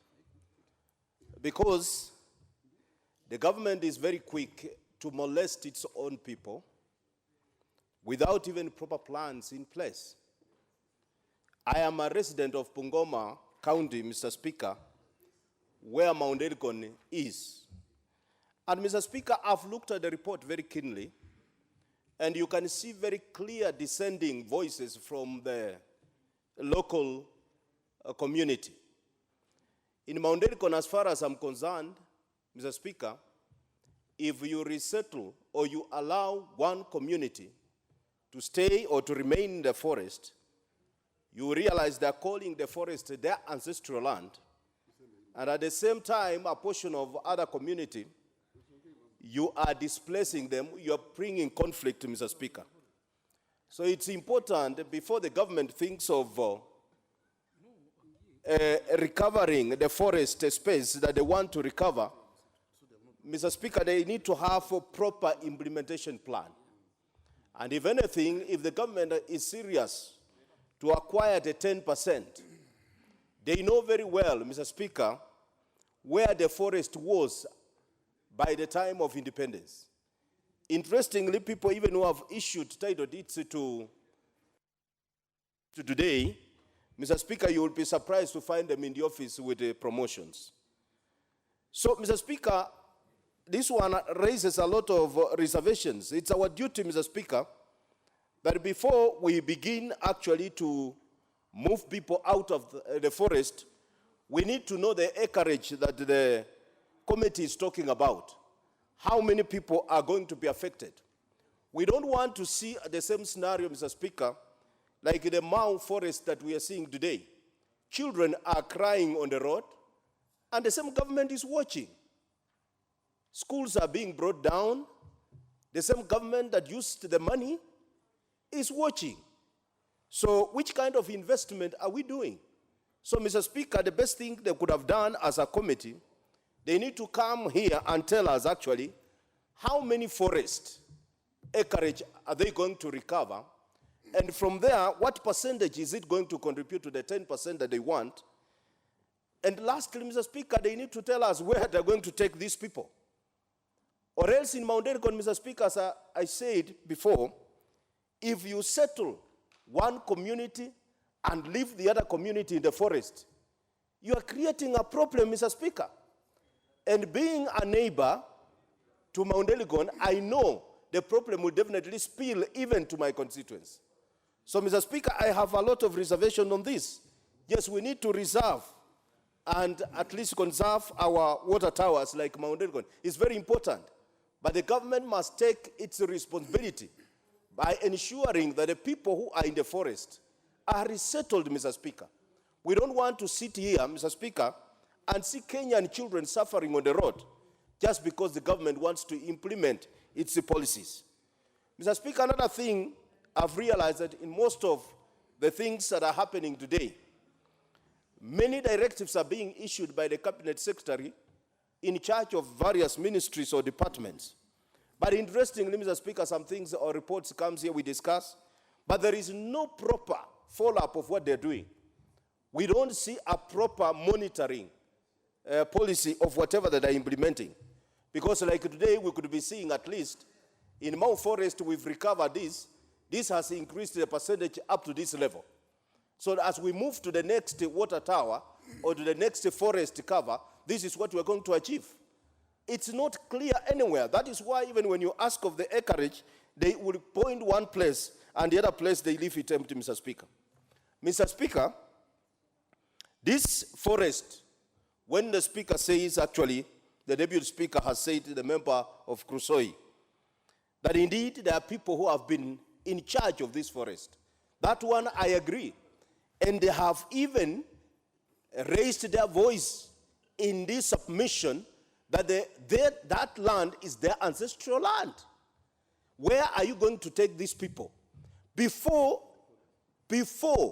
you do any kind of implementation. Mr. Speaker, we need to know where you're going to take these people, because we know the kind of people they are. People who live in the forest. Mr. Speaker, you cannot just wake up today and tell them, now I'm removing you from the forest. Where you will take your animals, we don't care. Where you will take your children, we don't care. You are creating a problem, Mr. Speaker. And that is why we are concerned as Bungoma stakeholders that we need to know. And even some of us could have been called to appear before this committee to raise our issues. I hope we still have some space to do the same. So, Mr. Speaker, I want to have my reservation on this report that we need to have more time, engage the community, engage the leadership. In Mount Elgon, we have different sub-tribes that need to be involved before this kind of program takes off. This report, from my position, Mr. Speaker, I oppose it. Honorable Jeremiah Kioni. Thank you, Mr. Speaker, for that opportunity to contribute to this motion. On the onset, I want to recognize that we are able to discuss this motion because the government has been faithful, at least on this issue, to the requirements of the Constitution. These are the gains that we gave ourselves with the 2010 Constitution. There before, Parliament would just have gone ahead, not Parliament, the Executive would just have gone ahead and grabbed the rod in whichever way that they thought necessary and given to the people who perhaps sang to their tune. But with the provisions in our new Constitution, we are able to go through these motions so that we can hear the views that we have had. A little bit earlier on in the day, Mr. Speaker, also we saw the new Constitution at play, where Parliament was requested to do what many of us did not know was the responsibility of Parliament, that is setting the debt ceiling for ourselves as a country and allowing the executive only to borrow up to a given extent. But Mr. Speaker, that issue has arisen now. Listening to Mheshimiwa Munyinyi and also the member who has just spoken from the region of Bungoma. And this is the issue of public participation. When we've been called to do public participation, I think we are taking it for granted, because I was asking the vice chair of the committee that has tabled this good report whether there was an opportunity for the members to inform the report even before it came to the floor, and she is telling me that that was available, because their sentiments are crucial. They come from this area, and we cannot pretend to be solving problems when we are this far, when the people who are near there have not quite gone by what we are saying. But the fact that there was an opportunity to do it at the right time, of course, takes it away from them. They cannot come and try and shoot it at this late stage. They should have done it a little bit earlier. And it tells you, Mr. Speaker, because even as I'm saying this, they are in the House and they cannot tell that I'm actually hitting at them. And I can only wish them a nice evening. But they were very eloquent in saying what they should have said a little bit earlier. Before I even say anything about this report, Mr. Speaker, I want to weigh in on an issue that was a little bit earlier. We had the issue of the debt ceiling. And this member from Wajir South, Dr. Sheikh Mohammed, had a dissenting position. And what horrified me was that as members of this parliament, we couldn't give you an opportunity to debate. We got to a point of heckling him. And I think that's a bit, for lack of a better word, it's a bit primitive. It's not what we expect from our members. It's good to let them say what they want to say, because he really had issues points that he was raising as to whether he was able to convince people on his side. That's why we are here to debate. So when we have, one of the best hecklers was the man you call 001, this member of the nominated member. Honorable Kioni. I'm not sure you want to go that route because the member is not here. I am sure he is not that very Mr. strong Speaker, name you are referring. The last thing I would want to do, Mr. Speaker, is to argue with you. But, yes, you can't. That you can't. Mheshimiwa Sankok is not a stranger to this. He has chosen not to be here. What is it, Honorable Wafula Munyinyi? Mr. Speaker, you cannot allow the Honorable Chair to get away with that kind of a statement. He's made reference to a member who has contributed in the House, I mean, to the extent that he was heckling in the House. Mr. Speaker, members don't heckle. And I think Mr. Honorable Kioni should withdraw that remark of heckling. The member was contributing, and he made a constructive contribution, Mr. Speaker. I withdraw. Mr. Speaker, I think yet another case of a person who didn't reason. I didn't say that Mheshimiwa Sankok in his contribution was heckling. If you just pay attention to what I'm saying and you see I have a point, eventually you'll be happy with what I want to say.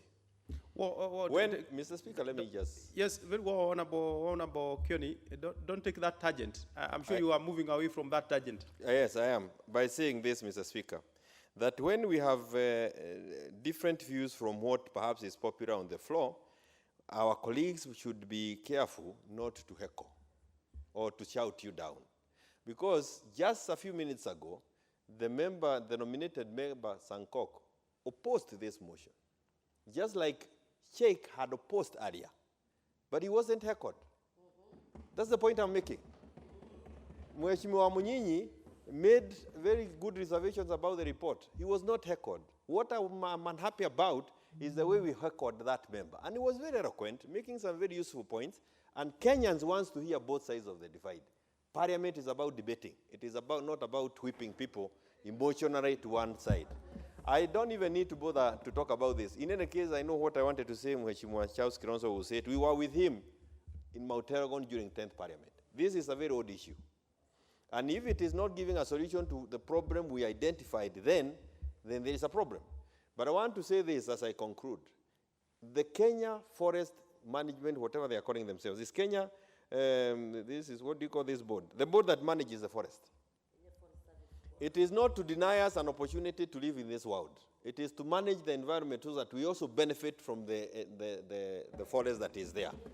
And I think they are missing a point. We said we need 10% cover of our forest in this country. But they cannot just sit there and not help us to build on the 10%.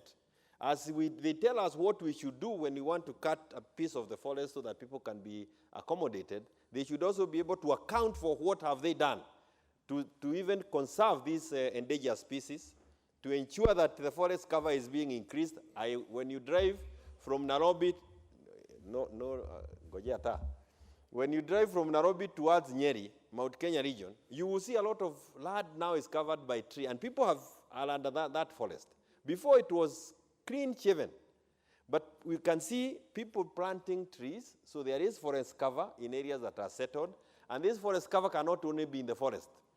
Mr. Speaker, I know you are not a stranger to Nyandarua. In any case, before you get to Laikipia, you go through Nyahuru, the town you took away from us. And I want to tell you, to remind you this. Daragwa borders Aberdare Forest. We in Daragwa have taken care of the Aberdare Forest very well, for the reason that we have the Aberdare, the fence, the elephant fence that was done. We need to do similar fences elsewhere. But as I see it, we also want, as members of Daragwa constituency, to benefit from the Aberdare Forest. We cannot just take care of it, and there are no benefits coming from us. And I believe that is part of the mandate of the Kenya Forest Service Board, not just to sit there and earn some sweet allowances. Thank you, Mr. Speaker. We shall have Honorable Oyula Maelo.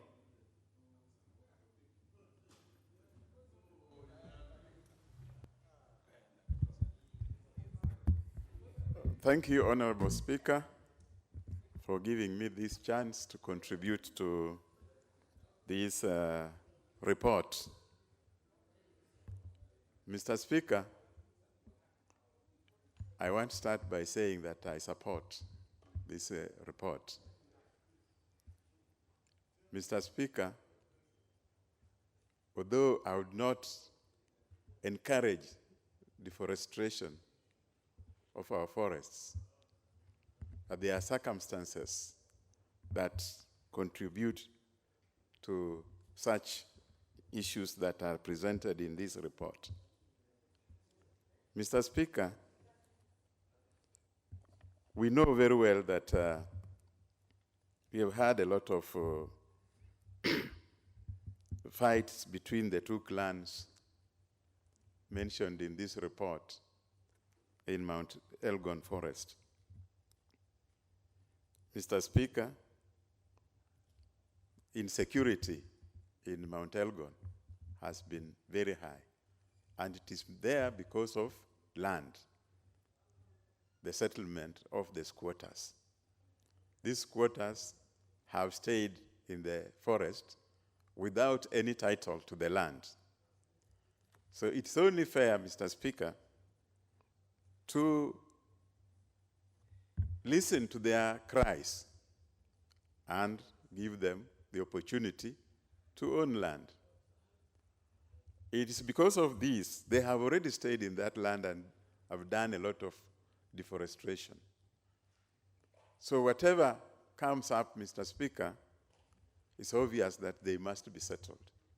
And to settle them, the government is taking the right direction of requesting the Parliament or the National Assembly to give approval for the gazettement of this portion of land. This, Mr. Speaker, will help to solve a lot of quarrels that have existed in these areas. Mr. Speaker, we've had people fighting because of land in these areas. Honorable Maelo, I'm afraid it is now 7 p.m. That is not to say that your time has lapsed. Just to say that when this motion or this item comes back to in the order paper, is scheduled in the order paper, you shall have 7 minutes to finish your submissions at that time, because now it is already 7. Thank you. Honorable members, the time being 7 p.m., this House stands adjourned till Tuesday, 15th of October 2019 at 2:30 p.m.